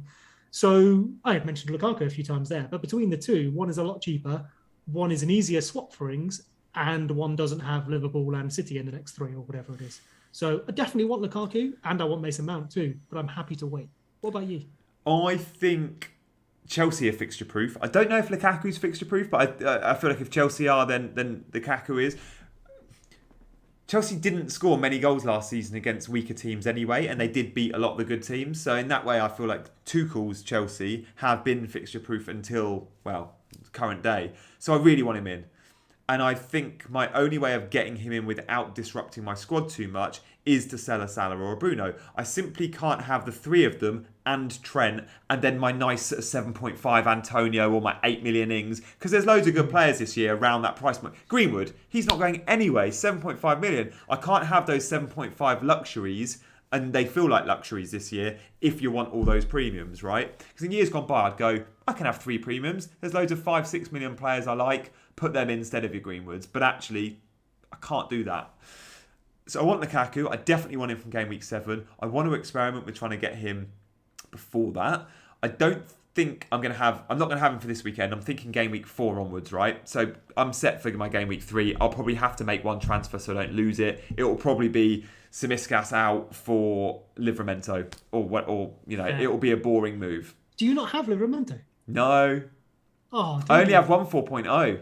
And I had Livramento. Oh, Simakas. Yeah, I did have him until we saw the Monday night before the season started where Robbo got injured and our favourite Greek left back started. Fair. And that changed everything because I actually had Jota and was like, But yeah, I think I get Lukaku and I think I'll probably end up getting it at the expense of Bruno. I've got Greenwood, I've got Shaw. If I sell Bruno, it might be down to a Pogba. So I'll still have triple United. Now, I don't think you can ever cover Bruno's points necessarily, but I do think Greenwood and Pogba massively help that. And I do think Lukaku can outperform Bruno short term. Bruno's fixtures turn in like game week 6, 7. And then I think from game week 15, they're beautiful again. So I won't be without him for long. Is it from 14? 15, they are ridiculous. Yeah, it's a sea of green, isn't it? Crystal Palace at home, Norwich away, Brentford away, Brighton at home, Newcastle away, Burnley at home, Wolves at home, Villa away, West Ham at home, Burnley away, Southampton at home, Leeds away, Watford at home, then Man City over 10 weeks later in game week 28. That's nuts. You want triple United for that run, you'd think. Yeah. So for me, with that little switch in mind, if I was going to wildcard or take some sort of mini wildcard with hits, rather than now, I would target 7 when Chelsea get good, Man United get bad for a couple of weeks, and then look to bring United back in again in 14-15. 14-15, yeah. So go triple Chelsea, say, give or take. Get rid of United. I don't want to lose Salah. I know a lot of people are looking at Son for this captaincy option in the next couple of weeks. If we don't have this international problem, Salah possibly isn't the one you want to lose. Yeah, he's got Newcastle in game week 4, Salah. And no, Leeds in game week 4. Oh, Leeds. Which I think, let me double check. It is Chelsea at home in game week 3, Leeds away in game week 4. It is Bruno who's got Newcastle. Maybe I don't want to sell Bruno. I want to captain Salah against Leeds. I'm a Leeds fan. I love Leeds. and I know what hurts us, and it's really good players. So, which I know that sounds stupid, but if you watch what Man United did to Southampton and what they did to us, it was actually really similar XGs, funnily enough. But the way teams seem to beat us is just by having really good individuals and making use of that. Salah got a hat-trick against us, was it, at Anfield last year? Obviously not in the reverse fixture, but we sort of switched up how we play. Yeah. I want to captain Salah against Leeds. I think he could really do us some damage. Our defence is not all that. Yeah, we've seen Bruno's success versus Leeds in Game Week 1 and last season. I've had people in the chat say, "What about Ings to Lukaku?" And that's what I want to do. But where do you find $3.5 million? I can't find that money unless I make big changes. I could potentially sell Barnes down to a 4.5, and then I've still got to find $1 million or 0.5. Can't do the maths. I really like those mid-price forwards as well. So obviously Kane and Lukaku. Don't get me wrong. I'm not saying I won't get them at any point. I just said I probably will get Lukaku in 7 or 8. Yeah. But Antonio at 7.5 or 7.6 now, I think. Callum Wilson at 7.5. Jimenez, who has great fixtures in Game Week 4, at 7.5. DCL at 8.1. Yeah. Ings at 8.1. Bamford at 8, who we haven't really looked at yet. Ivan Toney, if that's still your thing, down at 6.5, I think. I really, really like those mid-price forwards, and I kind of want to get as many of them as I've got 3 at the moment. Yeah. I probably want to keep that going. I feel like I can get great value there and maybe put more money into the midfield and defence. If that means I miss Lukaku for a bit, maybe that's okay. Nahala said, "What about Trent down to Livramento and Ings to Lukaku?" I can't, mate. I can't sell Trent. Trent is a non-negotiable in my team. So I'm going to say don't sell Trent, like anyone. You could sell Trent and win FPL, absolutely. You could be better at me than this, fair enough. But he's just so very reliable. He's already top for XA. It's either in the league or out of defenders. I forget. I think it might be in the entire league, which includes Pogba's 5 assists. I just don't know why you lose that. I understand it's attractive, and 5.5 defenders are often better than 5.5 midfielders, so there is a value gain to be made there. But it just feels like one of those set, forget, leave him in the team, and say thank you for your 180 points in May. Yeah. So the verdict on Lukaku for Seb, probably Game Week 7 onwards. For me, I am still potentially looking at Game Week 5. I just don't quite know how I'm going to do it. I actually don't think I'll be selling. I definitely won't be selling Salah. It's just, another week of watching Bruno against Wolves, if Pogba really steps up to the mark again, and I know his expected assists are super low and he's got so many, but just watching them, Pogba seems to have stepped up to another level again, which I love. He looks like Pogba for France. He looks like Pogba for United when Mourinho was fired and Oli came in. And it was like, Mourinho, this is me on my A game. If we could guarantee that Pogba was going to stay on that left wing position, which seems unlikely, I'd pick him over Greenwood in a heartbeat. He has put up better numbers. He's more involved. He looks really dangerous. He looks so good, though. You can't move him now, can you, Seb? Until Rashford's back, I don't think you can. I mean, maybe it depends a bit on Cavani's situation too, because Martial wasn't great. So I think very easy. He was poor. Yeah, it's very easy to drop Martial, put Greenwood back up front. Then maybe you've got the right wing position for Sancho and Pogba on the left. But Sancho's come on the left twice now. Pogba dropped into the middle. Funnily enough as well, when Pogba dropped into the middle, Man United basically left the game, didn't they? So I don't think that's the right move for Man United, but is it maybe the right move to get all your best players in the team? I think we'll have to wait and see. Greenwood's doing Greenwood at the moment. He's had something like 0.2 XG or something, and then like 0.3 XA across the 2 games, but has scored 2 goals. The one at the weekend, just gone, was pretty flipping lucky. I think it was a high XG chance. He scuffed it. He scored it because he scuffed it, which is ironic for Greenwood. Yeah. And then in the match against Leeds, he did the opposite. He did what we expect. He took a really low percentage chance and put it away, which we know he can do that. So I'm not worried about him having too much low XG. But out of the 2, Pogba is just so involved. And I know his XA is low, but XA often seems to be a bit low. And, he's relying on other people to finish chances. If he keeps creating them, fair enough, especially if, we've just mentioned Greenwood as a finisher. Yeah. There's a few things that aren't showing up as well. If I recall at the weekend, Pogba had a chance where he took it in the box, turned, was falling over, and sort of just got dragged away from a shot, but he was about 8 yards out. Pogba getting 8 yards out with an opportunity to shoot is golden. Watch this space. United are definitely the team to watch at the moment. Not just because that we think there's goals there, but there's so many interesting FPL assets there. It's not just Bruno this year. It's Greenwood. It's Pogba. It's potentially Sancho. It could become Cavani. there's so many options. Ryland says is Greenwood nailed. We'll park that for perhaps another day. For the time being, as long as he's scoring, he starts. And notice, by the way, Greenwood ain't getting subbed. A lot of these other attacking players are getting subbed. Greenwood's on the pitch for 90 minutes. That shows me Ollie wants him on the pitch. Shows me, for the next couple of weeks at least, I think he's nailed for as long as Rashford's out the team. The interesting one with Man United as well, is we saw this very clearly against Leeds and Southampton, despite them putting up the same XG, which is about 1.5. A lot more successful against Leeds. Variance, finishing, whatever you want to call it. But I think, interestingly, Man United, maybe I'm wrong. Man United analysts might tell me I'm wrong, but from what I see, they're not system-based at all. Like, Solskjaer doesn't particularly set up a plan to go out. Oh, God, no. What he does is he gets his... But that's fine. That's not a criticism. He just gets his... Real Madrid have done that in the past. Ferguson might have done that to a degree. He just gets his best players in effective positions, maybe sets up a bit of a defensive structure, and then hopes they have a good day. But, his management style is about making sure they have a good day. So if you look at Pogba, he gets him in the right position, gets him believing in himself, gets him playing great football. But there isn't particularly a plan about working it down a certain side. I know the left they use a lot, but I think that's circumstance not planned for. Unlike, say, a Bielsa, where it's all about a system, Graham Potter, it's all about a system. Pep Guardiola, it's all about a system. Solskjaer is much more about, to use that horrible phrase, vibes, if you like. But against a team like Leeds, that really flipping works because vibes are our weakness. Against Southampton, not so much. But I wonder if it makes them slightly more predictable in terms of if they're playing a weak side who aren't going to be able to cope with their individual quality. We know we've got a Bruno, a Greenwood, a Pogba, a Rashford, a Cavani even, who are there for us with points.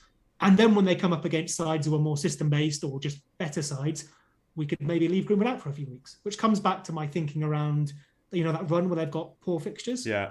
I'm quite happy to drop Fernandes for that and use that to get some Chelsea players and then worry about getting Fernandes again later.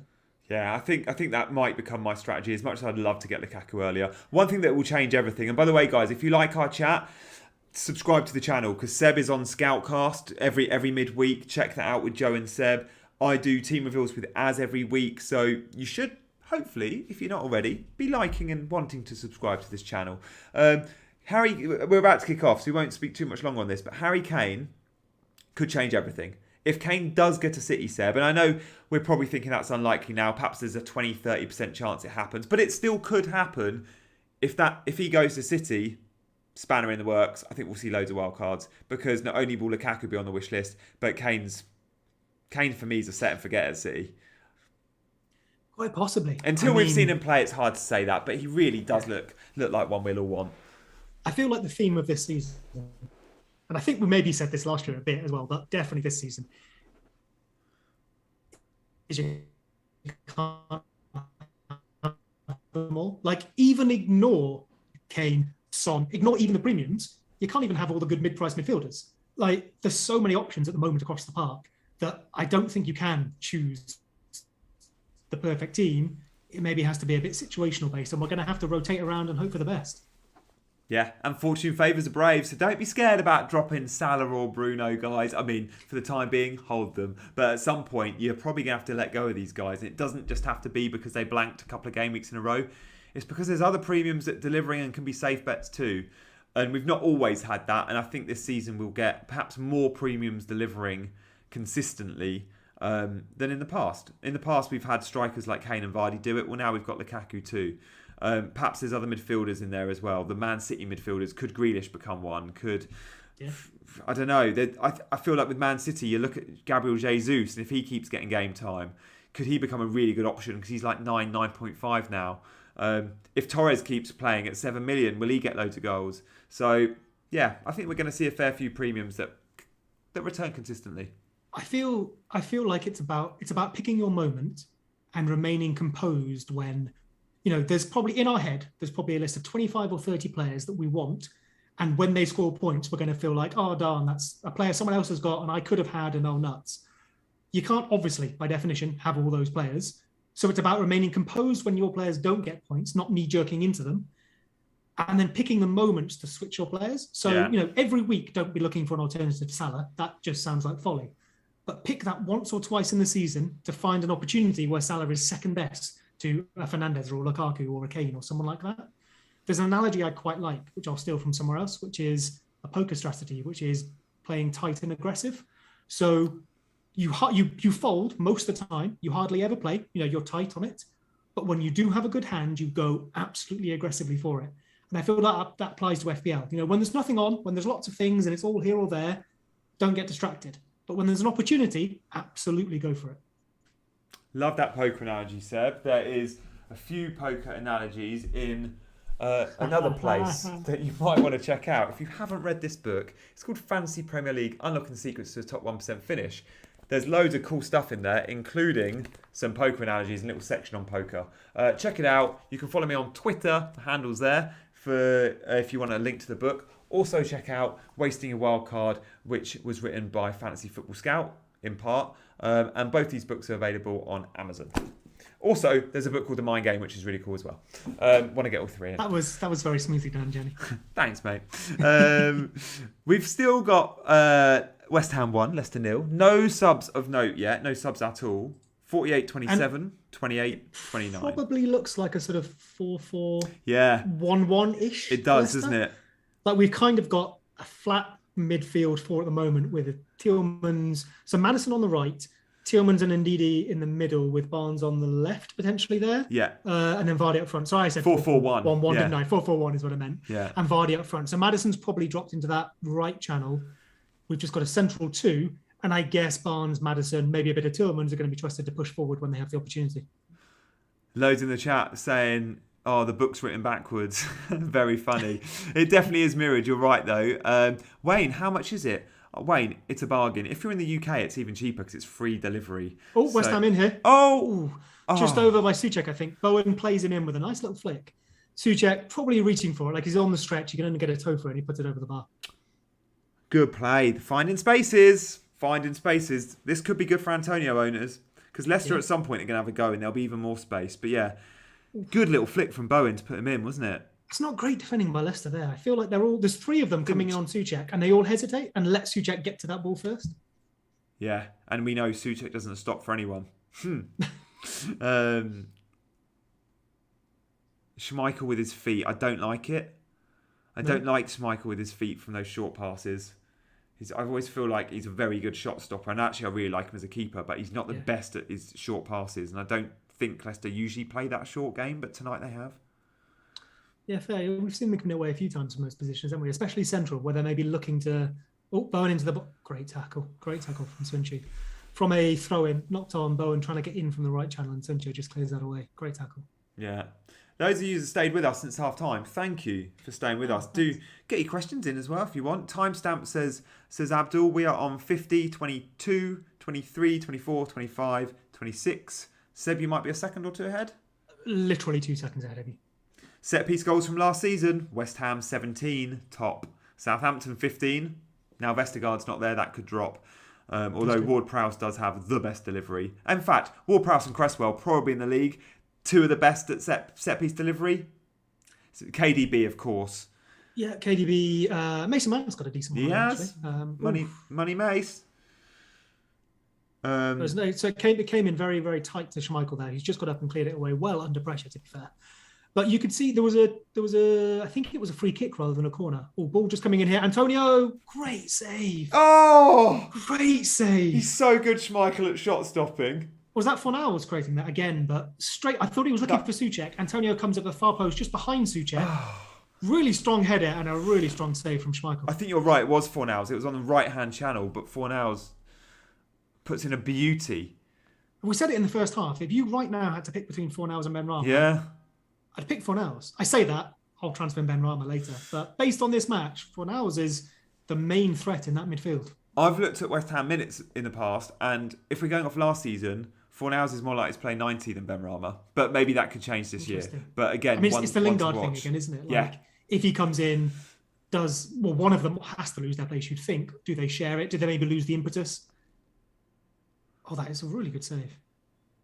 He fires. I mean, he's the reaction time on that. It's a bullet of a header from 6 yards out. Oh, what was the one? Lukaku, Leno, that save from Lukaku's header so yesterday. Good. Where Lukaku clearly didn't see it and then was like asking around, like, did he save it? Yeah. That was so good. Like Lukaku clearly like headed it and not seeing what happened. Leno gets a ridiculous hand to it. And Lukaku's like looking around going, wait, it's a corner. Did he save? Because he had saved it onto the bar, I think.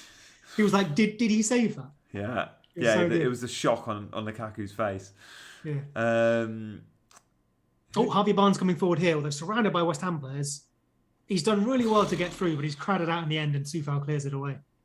who do you guys Which is support, says Wayne. Seb is a Leeds fan. I'm a Chelsea fan, although I support any Serie A team going. And someone in Chelsea and Inter, says Shalub. He says, Seb's Gianni's- Leeds, Chelsea, Gianni and Inter. No, mate, you've just seen it on the one day I was wearing an Inter shirt. Today I'm wearing Lazio. That's Napoli. That's Juve. That's Milan. That's Roma. Gianni's an Italy fan who, sometimes likes a bit of West London. Yeah. I mean, to be fair, I thought I was a big Chelsea fan until I watched the Euros or any time Italy are in international football. No Yeah, competition. you've had Chelsea win the Champions League and Italy win the Euros. Which one brought you more joy? Oh, good God. I reckon I'd take Italy winning the quarter-final over Chelsea winning the Euros, wow. the champs, yeah. See, I would take Leeds winning pretty much anything over England winning something. I think Not that I wish England will fail. I just feel a much more of an affinity with Leeds than I do England. Yeah, no, I'm the other way around. But for me, I'm on Dreamland because not only has it been the best ever season, but my favourite player, Jorginho, has just absolutely smashed it. He smashed it, and he's been nominated this year. Who's going to win it for the UEFA Player of the Year? Shortlist is Kante, KDB, Jorginho. It's voted from, I think, around 80 top flight coaches, possibly captains too. It might just be coaches, I'm not sure. But again, to be voted by those in the game, not just journalists or a panel somewhere at FIFA or UEFA, voted by those that are actually coaching on a day-to-day, the world's best managers. They know.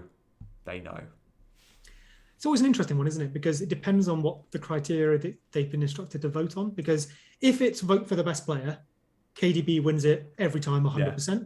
But if it's vote for who's had the best year or who's been the most effective or, who's been a part of the most successful team, then I think KDB's third. And, I love KDB. Yeah. Just West Ham have gone down looking for a penalty there, but I really don't think it's going to be given. No, it's fumbly from Benrahma. Antonio puts him in, but he just falls over the ball, falls over his own feet. Even if Antonio gets nothing from this, it's another encouraging performance where absolutely. We've not seen any signs of a niggle or anything, and he's involved, he's creating, he's having shots. He is just the perennial massive XG, slight underperformance forever, but the underperformance doesn't matter because it's usually such good XG that he'll get good points anyway. Yeah. But whatever happens, he seems to put up the performances. Time and again. Since he's been a number 9, he's been an absolute revelation. Fair play. This is a guy that played wing back. This is a guy that was always a wide midfielder. So Antonio is in and it's assist for Benrahma. Benrahma has scored, Antonio with the assist. So a goal and an assist for Benrahma again. Passing from Leicester again. Leicester again. I think Söyüncü, I didn't quite catch that, but Söyüncü, between Schmeichel and Söyüncü have given that away. Well, I think Antonio at least has robbed Söyüncü. Schmeichel's come out and I thought he was going to shoot. He's held it up and played it across to Benrahma, who's done great actually to start. Yeah. Really, nice play. And Antonio kept his composure there. Keeper's out, and he still finds his man. Here we go. We've seen the replay. Replay here. It's a long ball from West Ham. Söyüncü takes it down, heavy touch. Oh, he's looking for. So Söyüncü takes it down, doesn't see what's behind him. He turns, looks for Schmeichel from the angle. He just doesn't see Antonio coming in. He passes it straight to Antonio. To be fair, Schmeichel gives him a call because he's out the goal. Schmeichel is what's he doing there? Oh, I don't know. That's just look at Schmeichel's positioning. What's That's he just doing miscommunication, there? Isn't it? I mean, if Antonio's not coming in, Schmeichel is providing a good option. But with West Ham so high up the pitch, that's suicidal. And Antonio does brilliant, as you say. He takes a touch, looks up, finds Benrahma, who does brilliant to meet it, actually. And he has a goal and an assist again. And Bundia to Benrahma is very, very tempting for my knee-jerky knee right now. Yeah, it really is, isn't it? The composure from Antonio and the unselfishness. There's a lot of number 9s that still try and work a shot from that angle because keeper's off his line, there's space, you can still score. But actually, of course you should be passing, and the former winger in him, the creator, went, of course I'm going to find my man. There's a lot of 9s that shoot from that. Let me bounce this off you. So I do Buendia to Benrahma before the now inevitable another price rise, which gives me 0.4 in the bank. I then use that 0.4 to do Ings, who is 8 million for me. to Calvert-Lewin. Those are my two free transfers. I keep Tsimikas for another week, who, He can even rot if the he bench. loses his spot, isn't going to lose value, which means I'm playing Shaw, Dean, and Alexander-Arnold at the back. I like it, and you don't need to worry about occupying the third Liverpool spot because you're not looking at another Liverpool player. Probably not for the foreseeable. You've got them well covered. Yeah, I like it. I don't like selling Ings before Brentford, but I get why you want to get on DCL now because he's also got a very good fixture, and moving forward, you don't want Ings. Neither do I. But I'd be very reluctant to sell Ings this week.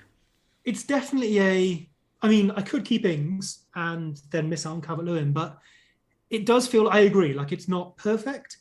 But one of the things I wanted to do this season is see something, go for it, be not unnecessarily aggressive. So not, trying to take 1,000 hits to get Lukaku in. I'm happy to wait on that one.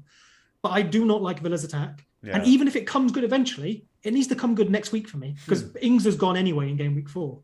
So if I don't like it, and I think he's been fortunate, if not, brilliant with the overhead kick, but fortunate to get 2 goals. If you look at even Tony, for example, I think even Tony is on something like 0.8 XG so far, and Ings is on like 0.1 non-pen XG. Yeah. One of them has 2 goals, one of them has 0 goals, which just shows, the XG obviously isn't everything. But going forward, I don't necessarily back Villa to be scoring a bunch of goals. Calvert-Lewin looks super dangerous. He really does. So, yeah, and I don't know. West Ham have got Crystal Palace next, who we know can be solid, but based on the couple of performances so far, Benrahma over Buendia, Crystal Palace, Brentford, kind of like that. Yeah, I think I see you thinking massively there. I think you're right to get off Buendia now, and I guess you are with Antonio with Ings too. I don't have to do Ings. Ings would just be that could save. You could save that another week. Price rise, basically. Yeah, and of course we are all looking at Carabao Cup fixtures. Seb, do those teams play in the Carabao Cup this week? It's only non-European teams, so West Ham won't play. Everton Villa will. Everton will. Interesting. Although obviously it might be completely changed teams. Yeah, but again, do you make, if you've got a price rise, say on let's say it's not happening, but DCL, and you're set that you want to make that move, do you wait till after do you absorb the price rise and wait to the Carabao Cup, or do you go early? Definitely not. I know. Obviously, a lot of people will promote holding on to transfers and waiting for injuries. My view, especially early in the season, is that a price rise is more valuable than the small chance of an injury. Yeah, if he even plays. The time you get it wrong and you get an injury and have to sort that out, it really hurts. Yeah. But more often than not, that won't happen. You'll just remember the time it did happen, so it'll feel bigger in your head. Yeah, it happens once a season max. Yeah. For me, I'd much rather take that price rise and risk injury. Unless you're buying someone with a real bad, I don't know, if you're buying, Jack Rodwell. Okay. Nice. But is DCL, again, I think Everton playing that, but is DCL even going to necessarily... Probably not. I don't even know if they've got... Yeah, again, probably not. So no, I'm with you, I'd go early. In years gone by, I've gone early. Last season changed everything for many of us. So I do feel like I've got to get back into the mindset of looking at early transfers because it's been 18 months since I've done that. And I've been very used to making transfers on a Friday and actually not even looking for price rises. But now I'm monitoring that, And hey, with obviously last season and with if COVID does rear its head again, we know not all clubs, not all players are taking the vaccine because of personal preference. Fair enough. So we do know that there could be COVID disruption. Yeah. Oh, another good ball from, that was Bowen taking that corner, I think, into Ogbonna at the near post. Was it really? I think so. Maybe it was definitely a left. It was an in-swinger, so it was a left-footed. Yeah, it was Bowen. I'm pretty sure that's Jared Bowen. Yeah, that is Bowen. Good call. Another very similar delivery for West Ham. Trying to hit that 6-yard box, curling in to the point where when the ball it missed everyone and went out at the far post, but it didn't go out that far. It was quite close to the 6-yard box. They really are swinging them in tight to Leicester's goalkeeper. Another ball out the back from Soyuncu that's found a West Ham man 20 yards higher. Barnes with the ball now. I think it's fair to say Soyuncu is normally good at that as well. Yeah, maybe a Leicester fan can correct me, but I remember thinking he's decent. Antonio wins the ball on the halfway line, feeds Benrahma. Antonio's done such good work. Go on. Hit it! Oh, great save. Benrahma lays up Antonio about 25, 30 yards out. Goes low, goes hard, goes for the far post, and a strong hand from Schmeichel again. Good save. That's as good as the other save we saw from the header. That is a brilliant save. It's on the floor. He gets down and across so quick. I think we're going to see the replay now, but that is good. He doesn't see it. There's players in the way as well. It is a very solid save. he's such a good shot stopper. He's up there. For me, he's up there in, I don't know, top 4 or 5 in terms of shot stopping. But he's not always the best at crosses. He's not great with his feet. But yeah. Yeah, no, I mean, in terms of pure shot stopping, yeah, he might even be higher than that. Yeah. Trying to think. I'll forget someone. Alisson, brilliant. Edison, was that Cresswell from the edge of the area? So another in-swinging corner. The ball is headed up and out. There's no one around. Cresswell has all the time in the world. Takes it first time, and he strikes it lovely. It's only just over the bar. You want that landing Michael's to Cresswell. Probably beaten there. If from anyone on the pitch there, you probably want it to be Cresswell. He's got such good technique. Gets over it. Doesn't quite get over it enough, but yeah, hits it true. You know, looking at the replay on that as well, he takes that from inside the box. Those corners that West Ham are swinging in have pushed Leicester so far back that Cresswell has time inside the penalty area to measure a volley that's falling with 1-2 seconds for him to line it up. That's kind of remarkable. I mean, they're missing a player as well, Leicester. Maybe someone would have been on the edge of the box. I think we've still only seen that one attempt from Leicester, It's pretty poor, but it looks like there's a bit of movement on the bench. Oh, Antonio, foot race with a Marty. Offside. He's strong there, Marty, did well. Looks like it might be Harvey Barnes coming off, by the way. We're 63 minutes in. We've got Patson Daka is coming on, I believe. Number 29, yeah. For number 7, that's Barnes.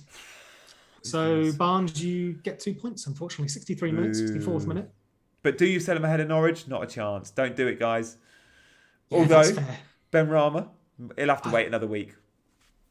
I mean, I guess, would I be contradicting myself by saying, I want to do that ahead of Brentford for Ben Rama, but I would tell other people to hold on to Barnes?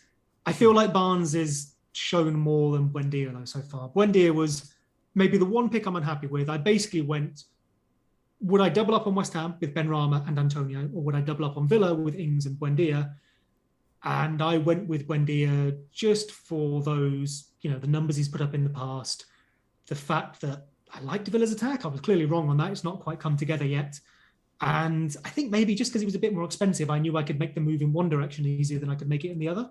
But I certainly wish I hadn't. I kind of wish I'd done Ben Rama last week, although maybe that's a bit knee-jerk. It sounded a little bit bandwagony, didn't it? But we've had some guys in the chat. We had some good questions earlier. Let me have a little scroll. We did have someone asked, who was it? Because you've asked a couple of times, Wayne. I've got to answer you, Wayne. Firstly, Robin, watch along next week. Yeah, we're looking at probably doing the Saturday early kickoff, which is Man City Arsenal, which is always fun doing Man City on these games. So, do tune in for that next Saturday morning or midday-ish. And also tune in for Breakfast Club Saturday morning. I'll be on with Ted and Mark Southerns, nice. I think. Looking forward to that. We also were asked from Wayne, do you guys work full time? And Wayne, I would love to say that FPL is my complete 100% thing. And I don't really work in football, but I'd love to. However, Seb does have a day job in football. What do you do, Seb? I work for Sports Interactive, who make the Football Manager games. Very cool indeed. Should I sell Target or get in Antonio? Wait, that doesn't make sense. Yeah, who would you be selling for Antonio to, Hin? I mean, is that kind of like, should I make a defensive transfer versus Target, or should I bring in Antonio? We need to know the other side of that. Yeah, although if you've got 3 playing defenders and he's just bench fodder Target, then save your transfers on the and get Antonio in. If you've got, I think you might. Yeah, it depends who you've got. Let us know. Ooh, so Cresswell, I think it was this time from the left. So maybe it's Cresswell left, Bowen right at the moment. Both left footers. Yeah. Another good corner. Looking for Dawson again, your man there. It just goes over his head, I think. Pratik's gutted because he's got Basuma on the bench. Pratik, you were never going to start him, were you? Don't be gutted. He's your 4.5 million midfielder. Don't be. I had Ayling on the bench last week. I was happy he got points because it means eventually more people will buy him and he might go up in price. Yeah. I'm so glad Ayling's finally scored. Is he in your team this year, Seb?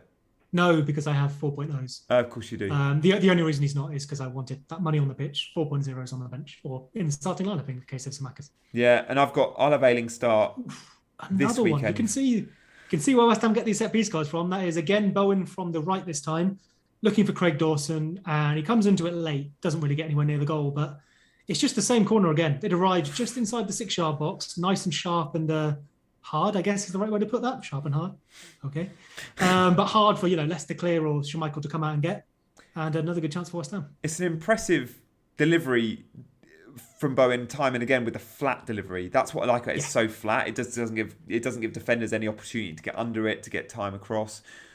You know what it is? It's that we've discussed this in the past. How come so and so can't beat the first man at corners? That's the corner they're trying to go for. Because if you get that wrong, you hit the first man. Yeah, and if you get it right, you're Didier Drogba winning the Champions League for Chelsea against Bayern Munich. Yeah. And there's never any men on post these days. So if you hit that near post with that corner. I do remember reading something that mentioned that it's a bit like the old man marking versus zona marking. When there's someone on the post and they clear it, it looks good and you remember that.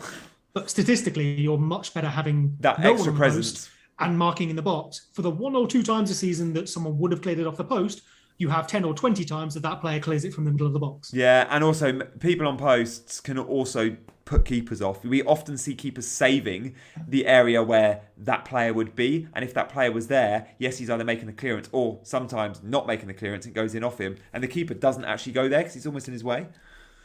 That being said, in Sunday League, I do go stand on the near post because I'm far too short to be useful anywhere else.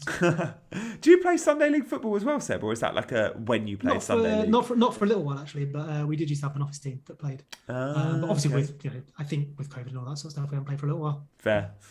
Vardy in down the left. Vardy getting some touches. Well, we haven't said that much this evening. Maddison's still on the pitch. I thought it'd be Maddison sacrificing to Barnes. Oh, Tillmans has got to score, and he does. So I don't know who's going to get the assist there. Maddison, great work down the left, looking for Vardy, who tries again to put it across the box, bounces around a bit, comes to Tillmans the second time, and he has a pretty straightforward finish in the end. And I've got Tillmans on my Sky side. He's my captain tonight. Oh man, nice. I did know you were playing Sky. You mentioned that you were going to. Is this the first time you have? Yeah, it is. Yeah, I really quite like the what's to say, like sort of the rules around you get extra points for passes. I think it's passes, shots, tackles. Nice. And then man of the match, although man of the match is a bit of nonsense because you're relying on Jamie Carragher to pick your player. But yeah, I quite like the strategy around it. And like you can have 3 captains over a weekend, so like a Friday, Saturday, Sunday captain, stuff like that. Vardy might get the assist for that, although I wonder if there might be no assist. It comes off Cresswell. He goes for a shot and then comes back again, doesn't it? Yeah, possibly. We'll keep you updated on that. West Ham clean sheet wipeout, we should say. Yeah. And there are a lot of Soufal owners out there, and probably Cresswell. Yes, indeed. Probably not too many Ogbonna, Dawson and Fabianski. But also, Ben Rama, -1. Not -1, but not the extra one. Super important for us non-owners. Yeah, exactly. Every little gain. This could be a fun finish, could it? It could be a bit of a smash and grab. I mean, they've pretty much got 1 goal from 1 chance in the second half here. There's always an opportunity for them to create another. You'd obviously back West Ham, but yeah, why not? It's what we'd like to see, right? Leicester go for it a bit and either goals at one end or the other. Yeah, Antonio, then on the break, please. Let's have a quick look, see if anything was given. So currently we have no assist. Yeah, not surprised there. Tielemans does then feature in the bonus, and let's see if that's reflected on our graphic. If it's not, it will be soon. Ricardo Pereira has just been booked here as well. Okay. I think the bonus points are about to all change as well, guys. I'm showing that we've got Ben Rama for 3, Fornals for 2. Well, Ben Rama will now be on winning goal, and that gives you a couple, doesn't it? Yeah. And then Tielemans is on the one off Antonio. So Antonio's was Antonio on for 4th. Oh. Yeah, and he's quite far behind, actually. He needs another attacking return to be involved. It'll be those shots that haven't been converted. Shots off target takes a bit away from you, doesn't it? It does, and missing big chances. Not that he's, with the header, been a big chance. I don't know. I'm not sure I'm bad at that, because big chances were, they're not my favourite. They definitely have a place, and I think they're useful for qualifying XG. But because they're a bit subjective, you're never quite sure if it's been counted as one or not. Yeah. By the way, in FPL terms, says Tuhin, please someone explain what Shaw has done. If you look at this season, yes, he's not had a clean sheet. Clean sheets will come and attacking returns will come. He got 2 bonus points yesterday, Luke Shaw, because he put so many successful crosses in and created so many chances. He's on set pieces. He's far more attacking than Wan-Bissaka on the right. Clean sheets will come in that team. I think Shaw at 5.5 is still a very, very good option. I wouldn't be looking to sell. Reece James could become a better one, but maybe there's space for both. Shaw is also more nailed than Reece James. He will play every game he's fit.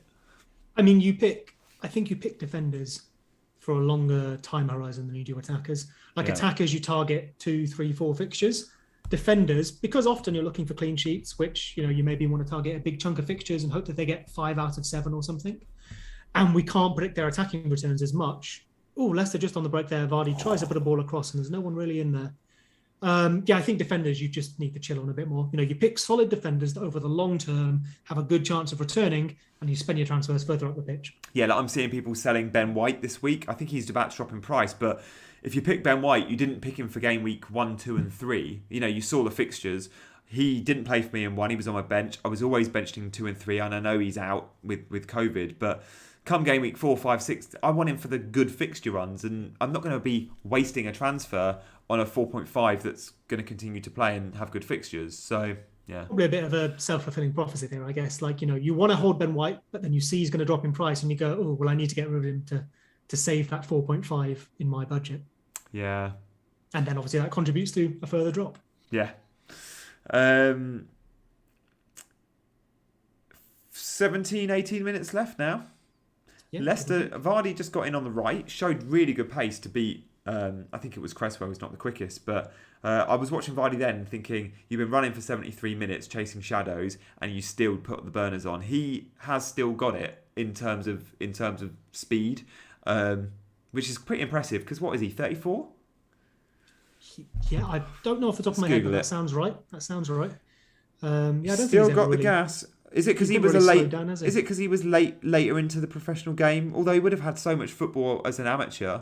He's like, I'm thinking, is he? Yeah, he's 34. Is he more? Is he better? He's never had really big injuries either, has he, Vardy? I feel like you could make an argument in both directions for that because coming to it late. Yeah, he came to professional football late, so in theory, I don't know, put less stress on his body or whatever. But then at the same time, he had worse care, presumably, and a worse fitness schedule. And well, we know his diet is very much the Jamie Vardy diet, right? He survives on Red Bull out here.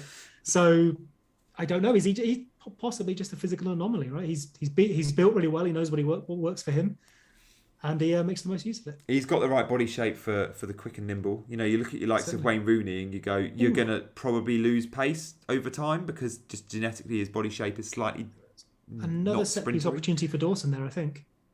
Ben Rama down the left as well. He's turning going backwards. But another corner from West Ham from the right that comes in, looks for Dawson, and he gets his head on it. Didn't really end up on goal in the end. I think there's another goal in this. Stay with us, team. Declan Rice has put the ball into the botch. Oh, was that Dawson with the header? Craig Dawson just everything. Wide. Again, he's still up there.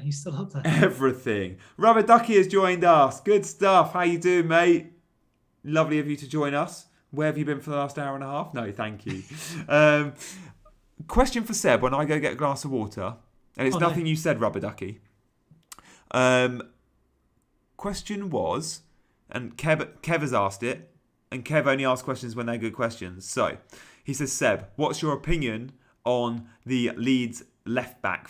How do I say it? Firpo. Oh, Junior Firpo. He's so good, but he's more expensive than Ayling. And is he nailed yet? It takes your boy Bielsa a bit of time, doesn't it, to put these newbies in the 11. We saw it with Rafinha last season. It was like, why is he not playing Rafinha? It's game week 6.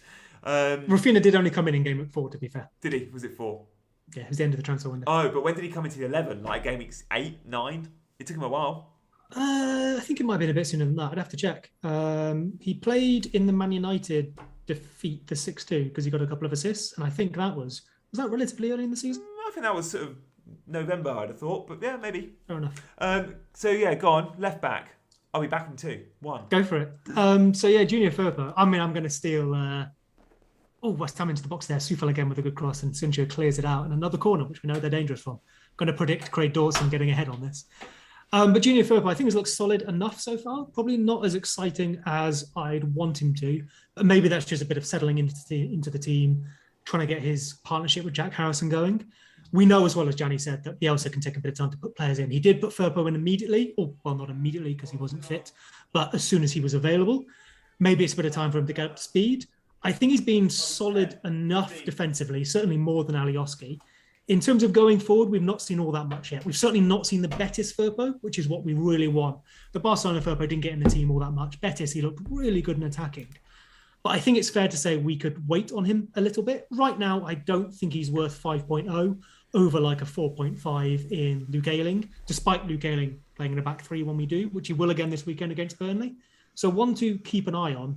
But with Leeds' defence, which our numbers are just not good. I know we had a good clean sheet run at the end of last season, but we massively overperformed our XG, and I think you're seeing that now.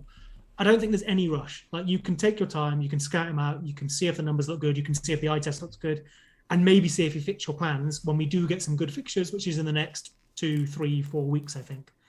But yeah, fine from a football point of view. I'd want to see a bit more before I got too excited. From an FPL, I'd be happy to leave him alone. Half-time banana for Gianni. Batici. 15 minutes Nice. left. Looks like there's some movement on the Leicester bench. Not sure who's coming on. I didn't recognise him, which is it Samer? Might be Samer. Bob Curry Samer. Who's big reputation. Yeah. Can Can he play centre back? I don't know. I saw it mentioned earlier, and I know of him as a DM, a very good. Yeah. one. I'm not sure if he's played centre back. I might have to look it up. In terms, Just with the reason I mentioned that is obviously with the context of Amity and Vestergaard not being fit. Yeah. You know, could he come in and fill that role for a bit? guys, looks like there's going to be a couple of price changes tonight. It is forecast. Sorry, Johnny. Yeah. Just Benrahma into the far post. Antonio gets up for it. It's cleared away by Leicester, but it's just another one of those Benrahma looking for Antonio. Back over to you, Gianni. Sorry. No, I was just going to look at a couple of predicted price changes, and we don't know if they're 100% accurate, but looks like Lukaku and Tsimikas could be going up in value. If you are going to be selling Tsimikas, then of course, don't do it yet. Let him go up in price, because you'd have bought him for 4, and he's 4.2, so you make 0.1. West Ham hit in here on the left. Well, in here. Declan Rice with the ball across. Antonio has Hit scored it! a goal. Hit it! I think Declan Rice got the assist. He did. there, He did. Brilliant Antonio run. Takes it, turns, smashes it into the bottom corner. He is so good at football. He's getting the bonus now, Seb, because when forwards score, if they've done well elsewhere in the BPS, which he was on number 4 in the BPS, I guarantee he will be on for at least 2 now with that goal. Right, here's one for you. I have Salah and Fernandez. I probably What's don't he want to holding? swap. He's Is that holding him? himself. I think he's holding himself. That's so good. For anyone amazing. He's kissing him. For anyone not watching, he's gone to there's bubbles everywhere. He's gone to the sideline. He's found a cardboard cutout of himself. He's picked it up, swirled around with it, dancing with it, and then given it a big kiss. Kind of like that a little bit. I love the fact the cardboard cutout for himself was a couple of inches taller. It was like the best version of him, and he was so happy with it. And he gave it. He just put one on him. Oh, he's done Sionchu there. Like, we saw Lukaku do a similar thing yesterday. He's taken the ball in, held Sancho off well, bounced off him, created space for himself, turned, lashed it in the bottom corner. The 1-2. That is lovely play. The Declan Rice 1-2 with Cresswell was brilliant on the left as well. It was almost like Rice went, we're playing against 10 men here. We've got licence to go. And he went. So here's one for you, Johnny. I've got Salah, I've got Fernandez. I'm not too excited about swapping either of them for Son, especially if he's an injury doubt, which we don't know if he is. He just apparently was limping a bit at the weekend in the warm-up. In the warm-up, yeah. Antonio has Palace. Could my captaincy go there? Yeah, I mean, they didn't look great defensively against Chelsea, and Brentford outplayed them. Captaining Antonio, it's a brilliant differential if it comes off. I'm not even trying to do it for differential. I just think if my team is DCL, Benrahma, Wilson, Antonio, Fernandez, Salah, Rafinha, it's the Bruno Wolves fixture there, isn't it? Antonio feels good. Yeah, but Wolves have been decent, no? Yeah, I mean, Spurs struggled against them. I know they won the game, but yeah. I feel like the sort of like the my captain is currently on Bruno and my vice is on Antonio. Yeah. The automatic option is Bruno. You know, you pick one of Salah and Bruno and you pick the one with the better fixture, so that's Wolves away. But if you dig into it, I wonder if you were to assign percentage chance of returns, Antonio at home to Palace versus Bruno away to Wolves, I might back Antonio. I might be wrong, but not trying to play the differential, just trying to play the player in the fixture. Yeah. I might go Antonio. It's been a brilliant couple of weeks. There's been talk of Antonio going off for international duty, hasn't there? Has he got a new team? Is he going to play for Jamaica? I think he announced. Well, so I was looking this up before the summer. I think he declared himself for Jamaica. Yeah, he did. Yeah, but before then the Euros. there was something around that it wasn't official yet, so he was still available for England. And if that was true, we should have taken him to the Euros because he's the second best English striker in my view. But I'm guessing that because that didn't happen, and he obviously wants to play for Jamaica, if they call him up, that might be signed, sealed, and delivered. I think he has. I'm reading a headline from The Athletic, set to play for Jamaica next month after securing passport. So I think perhaps he didn't play for them in the summer perhaps it was a passport issue. But yeah, the process took 12 weeks. Okay, cool. Speaking of that, yeah. one thing to keep in mind is that West Ham have Europa League this year. Yeah, which, double. Speaking about not just Antonio, with can he play twice a week? Yeah. Or will he get injured doing that? But also, if they do sign a Lingard, if they do have Ben Rama, Fornals all vying for those spots, maybe there's a bit of rotation there. There is no other 9 though, is there? I mean, Yarmolenko can fill in, Bowen can fill in, and possibly Lingard, if he's there, can play sort of in that. I think he's played once as the 9. Well, they were looking for Tammy, weren't they? So I don't know if they're still maybe looking for another. I think the squad looks like it needs a 9, especially if you're going to be playing twice a week. Yeah. Like, just to give, not to replace Antonio, but just to give him maybe the way you get a full season out of Antonio is giving him 70 minutes every week and not playing him on Thursdays, by having another striker. Maybe that's how you get 38 matches out of him. And Tammy was a weird link, because if Tammy goes there, who's the starting 9? Probably still Antonio, but you're not going to go unless you're assured of first team if you're Tammy. So whoever they buy has to be good, but not good enough to be number 1. Hard buy that. It's your Patson Daka level, isn't it? Buy someone who could be 9 in a couple of years, but is happy to maybe, Antonio, again. Hit it! Antonio Come on! 2 goals and an assist. Oh, he's so good. What a first touch that was, I have no idea who got the assist there, but it went a bit blurry here for me, but it flicked up, and Antonio just got a toe to it, didn't he, to push it over the line? Captain Antonio for Palace. Yeah. No jerky knees here. Oh, man. Oh, it might have been a Soufal assist, that. Might have been a Soufal assist. Just watching the celebration, and they gave it, they sort of high-fived each other like it was, that was me, mate. Based on how it flicked up, though, I wonder if there'll be no assist. We'll see a replay here. So Soufal is down the right doing what he does, driving into good space. He puts the ball in. Oh, that will be a Soufal assist. Antonio flicks it up over, I think it's Daniel Amity. He flicks it over. I'd like to say that's on purpose. I think it is. And he flicks it a little bit far ahead of himself, so he has to get a toe to it and push it over the line.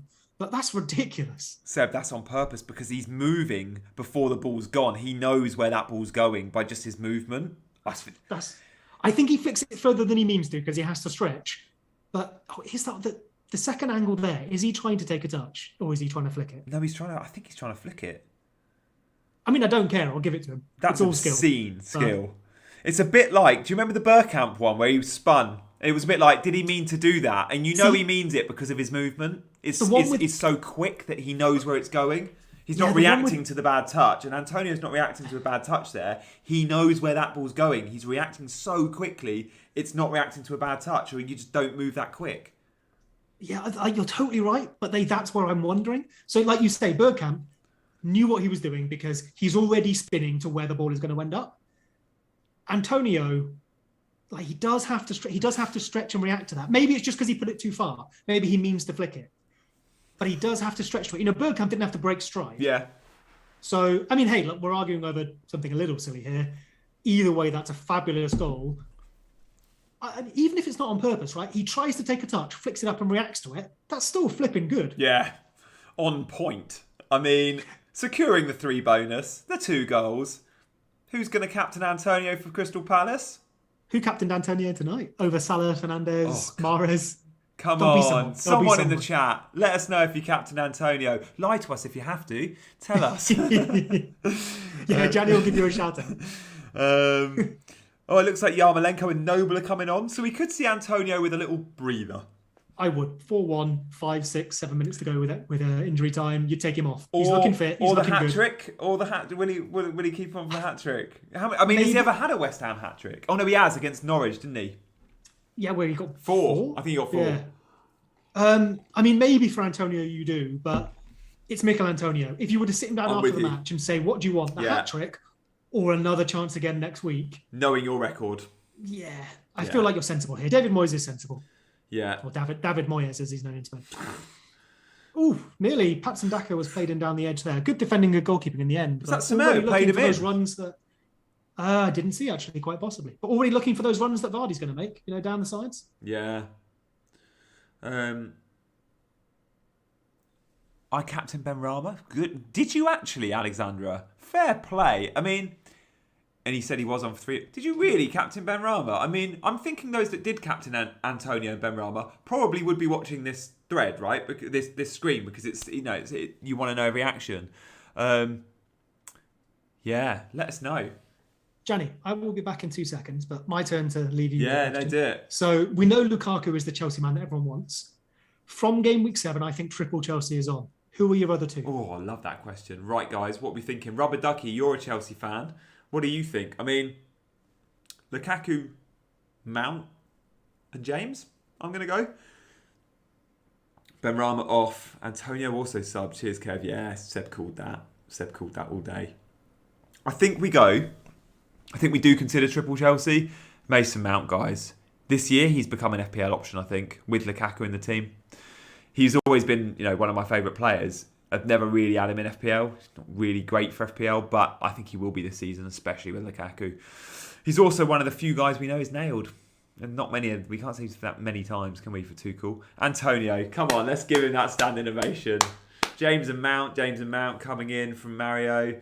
Double defence maybe. Yeah, I mean, Rudiger's a great option if you don't want anyone that's going to be rotated. Your wing backs with Chelsea, will always suffer some rotation. Rudiger probably won't. Yes, Kevin Nolan and Antonio having a little hug. Alonso, James and Lukaku. I'd be very wary of Alonso, Alexander. Very wary indeed. Chilwell will get a lot of game time. They might split it. Chilwell will probably edge it, I do think. Live FPL is down. Yeah, I'm not surprised on that one. Fabianski, what are you doing? Come on. Oh dear. Do you know what, guys? If you like watching goalkeepers make errors, check out Szczesny. Also Polish. Polish number 1 and 2, both making howlers there. Szczesny last night for Juve. It was shocking. It was really, really bad. Allegri was not a happy bunny with him. They drew with Udinese in the end. We've just seen, Seb, a howler from Fabianski. He took a heavy tackle, but he got found out. In a similar way to Szczesny last night, Juve were beating Udinese and Szczesny made an absolute howler. And Allegri came out and was like, your goalkeeper has to clear that. And I was so disappointed that 2-2 as well. Yeah. Bring on Cristiano Ronaldo, go from 2-0 to 2-2. Yeah. I was so disappointed to see Szczesny do that because this is the summer when Juve turned down the opportunity to buy Donnarumma. They could have had him on a free. Sky-high wages, yes. Juve are masters of the free transfer, of mopping up the best Italian players. And Donnarumma is going to be a keeper for the next 10, 15 years. How old is Szczesny? Because I really rate Szczesny. 33, I'd say. He's 31. He's 31. So they could have another 5 years out of him. Yeah, and they're obviously backing him to the moon and back with that. Turning down really Donnarumma. Yeah, I'm not necessarily saying he's better than Donnarumma. He's been the best keeper in Serie A for the last few seasons. He's up there in the top level of goalkeepers, Yeah. I mean, he kept... When Alisson was up and coming, and fair enough, Alisson was young, Szczesny was Roma's number 1, Alisson was Roma's number 2. He got his move to Juve. When he was at Rome, he was the best keeper in Serie A. Probably his first season at Juve too. Donnarumma's maybe edging him now. Juve looked to him to be the Buffon replacement. Yeah. There's not much more praise you can have on that. Yeah, and he's done a very good job for 4 or 5 years since Buffon left. Who now, by the way, guys, Buffon, he's playing back at Parma. He's in Serie B. Made his second debut for them yesterday. Lovely stuff. We're into 3 minutes. Is he ever going to retire? No, he won't retire until he's told to retire. When the coaches just stop picking him, he will always be available for selection. And I think he is actually available for selection for Italy. I don't think he's technically retired from international duty either. We're into the last 2 minutes. We have had a brilliant game for FPL assets, guys. Everyone wanted a few Barnes owners out there, sure, myself included, but we all wanted Antonio, many of you Benrahma returns, and boy did we get them. Antonio obviously on the 3 bonus, Rice and Fornals on for the 1, and I think that's Benrahma in silver should be for the 2 bonus. Let's have a look. Sufal assist as well. Lost his clean sheet, but did get an assist. Yeah, true. Which is promising going forward. I would say that obviously focusing on myself here, which is a bit weird, I guess, but of the 2 calls for these 2 teams, I'd say I've got 1 right and 1 wrong. Wish I had Benrahma and may well rectify that. But I'd also say that, again, obviously the red card affects this. But again, we've maybe seen why I'm not that much of a fan of Barnes. Yeah. When he was on the pitch, sure, was exciting, was a bit involved, but not really came to anything. I will happily admit that, he didn't have long enough tonight to prove that. But in the 2 matches we've seen, if you're looking at your Buendias, your Benrahmas, your Greenwoods, your Barnes, Benrahma stands out so far for me at the moment in that price bracket. And Rafinha as well, who we know has some good fixtures coming up. Barnes is definitely on borrowed time for me as well, Seb. I mean, I'm looking at the fixtures, and of course, selling Barnes against Norwich just seems really high risk for me. That could be a haul. But maybe you look at form and go, oh, I still want to get rid. But after that, if he doesn't perform against Norwich, he's gone. He's got Man City. That's fair. He's got Man City. Maybe that just comes down to, maybe it comes down to the rest of your team. Like if you've got stuff you can deal with elsewhere, then Barnes isn't a bad option to still have. If you're about to burn some transfers and you want to make some moves, maybe to protect some price changes, maybe you could do Barnes. But I think you're right. If you have to hold him, it's not the end of the world, is it? Yeah. Guys, if you are looking to buy a Lukaku, then tonight he's probably going to go up in value. Just a little warning there. He doesn't play midweek. Of course, Chelsea aren't in the Carabao Cup. So if you are set on that idea, now could be a good time. Team value can really help, especially when we get to the sort of second half of the season when you're on your wild card and you want to squeeze in that extra premium, can be the difference. But yeah. Full time here, Gianni. Full time. There we go. So yeah, 4-1 win. Massive gains there for West Ham. They're looking good this season, Seb. Can we expect big things? I mean, Moyes has done a fantastic job, but they've got European football. Where do they go from that? I mean, they're not at the level to challenge for top four, or are they? Well, they were close last year. I feel like last year they were very much performing to their maximum. And if we looked at the underlying numbers as well, they were overperforming, or outperforming. But of course, every side that does well in the table outperforms because that's the point, right? You do better than average. Of course, you do better than what the stats are saying is the average expectation. But I wonder if it felt a bit like they were really pushing the ceiling, putting everything they had out there and performing as well as they possibly could. Mm-hmm. I feel like they've very much carried this on. But I don't know if that takes them any further than last year. I don't know if they've got more than they had last year. And with the Europa League as well, when that gets going, does it potentially actually peg them back a little bit without quite the same squad that other teams will have? We have seen that. I remember Burnley, the first year they got into Europe, that's Premier League season, they really struggled. The squad just couldn't cope. But West Ham maybe have got that slightly bigger squad. Seb, final question from me. We've not spoken about it much. Many of us have got 2 free transfers. Many of us are very happy with our 11s and still have them. Would you ever consider using those transfers to go Salah out because he's got Chelsea, buy someone for 1 week, and then bring Salah back for game week 4? Now that someone could be Son versus Watford. So you're using your 2 transfers on the same move, there and back. Would you consider it? Salah to Son, Son to Salah the week after? I did it last year. I did Salah to Son when Son faced Leeds, gave Son the captaincy, and then went back to Salah the following week. Did it work? I can't remember. Son got a goal and an assist and Salah did nothing. So yes, it did. But that doesn't mean it would work this time, of course. That's one very small sample.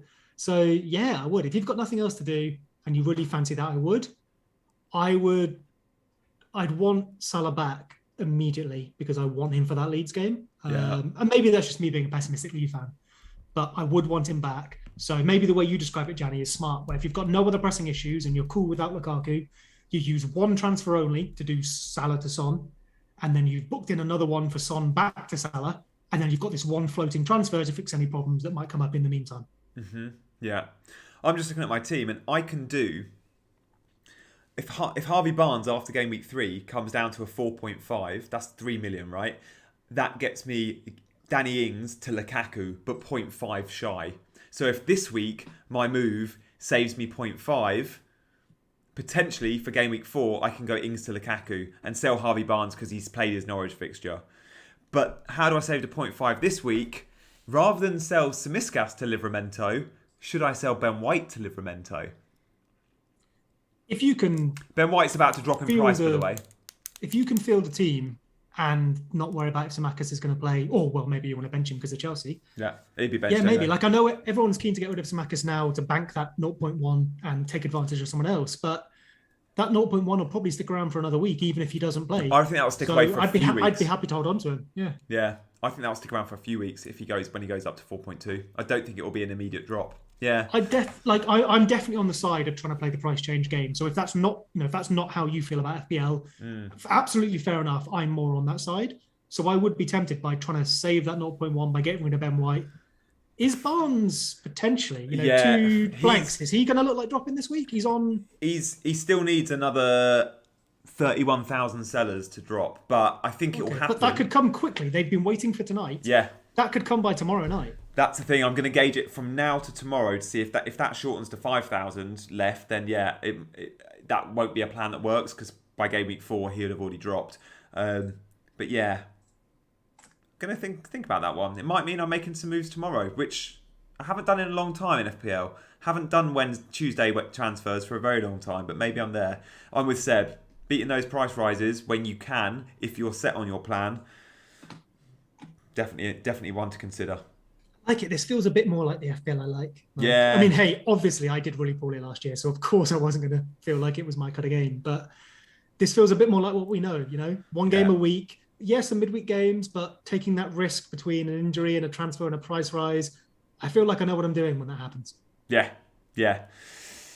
Definitely a few more elements to the game this year, which we love, which we encourage. Guys, thank you so much for watching. It's been a brilliant couple of hours. Really, really loved it. Let us know. I know you're all really active in the chat, and for these live shows, we don't usually get many comments because we get so many comments in the chat. What I'd really loved if you could actually comment in the video, not in the chat, just to let us know what you think to the streams, how you'd want to improve them. Would you like if there was a third pundit? Would you like it just the two of us? Questions like that. We love the fact that they could be answered by you guys. We want you to help shape the show. We were told before by people, maybe if you could display the starting 11s or the scoreline or the goals from the weekend. So we're able to do that on the graphics because you guys said so. So we really do appreciate your feedback. We are here every weekend for Scoutcast Matchday. You can catch Seb on Scoutcast in the week as well. And we'll be back on Saturday for Man City versus Arsenal. And again, that could be another 4-1, so do join us. Seb, thank you for your time.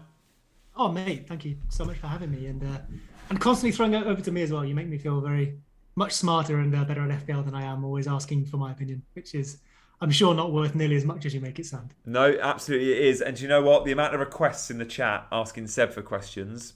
Nonsense. Just because I make it sound like I know what I'm talking about. I've got no idea. Love it, half mate. Half of you finished higher than me last year. Don't listen to what I'm saying. He's too modest. Anyway, guys, lovely to chat. We'll see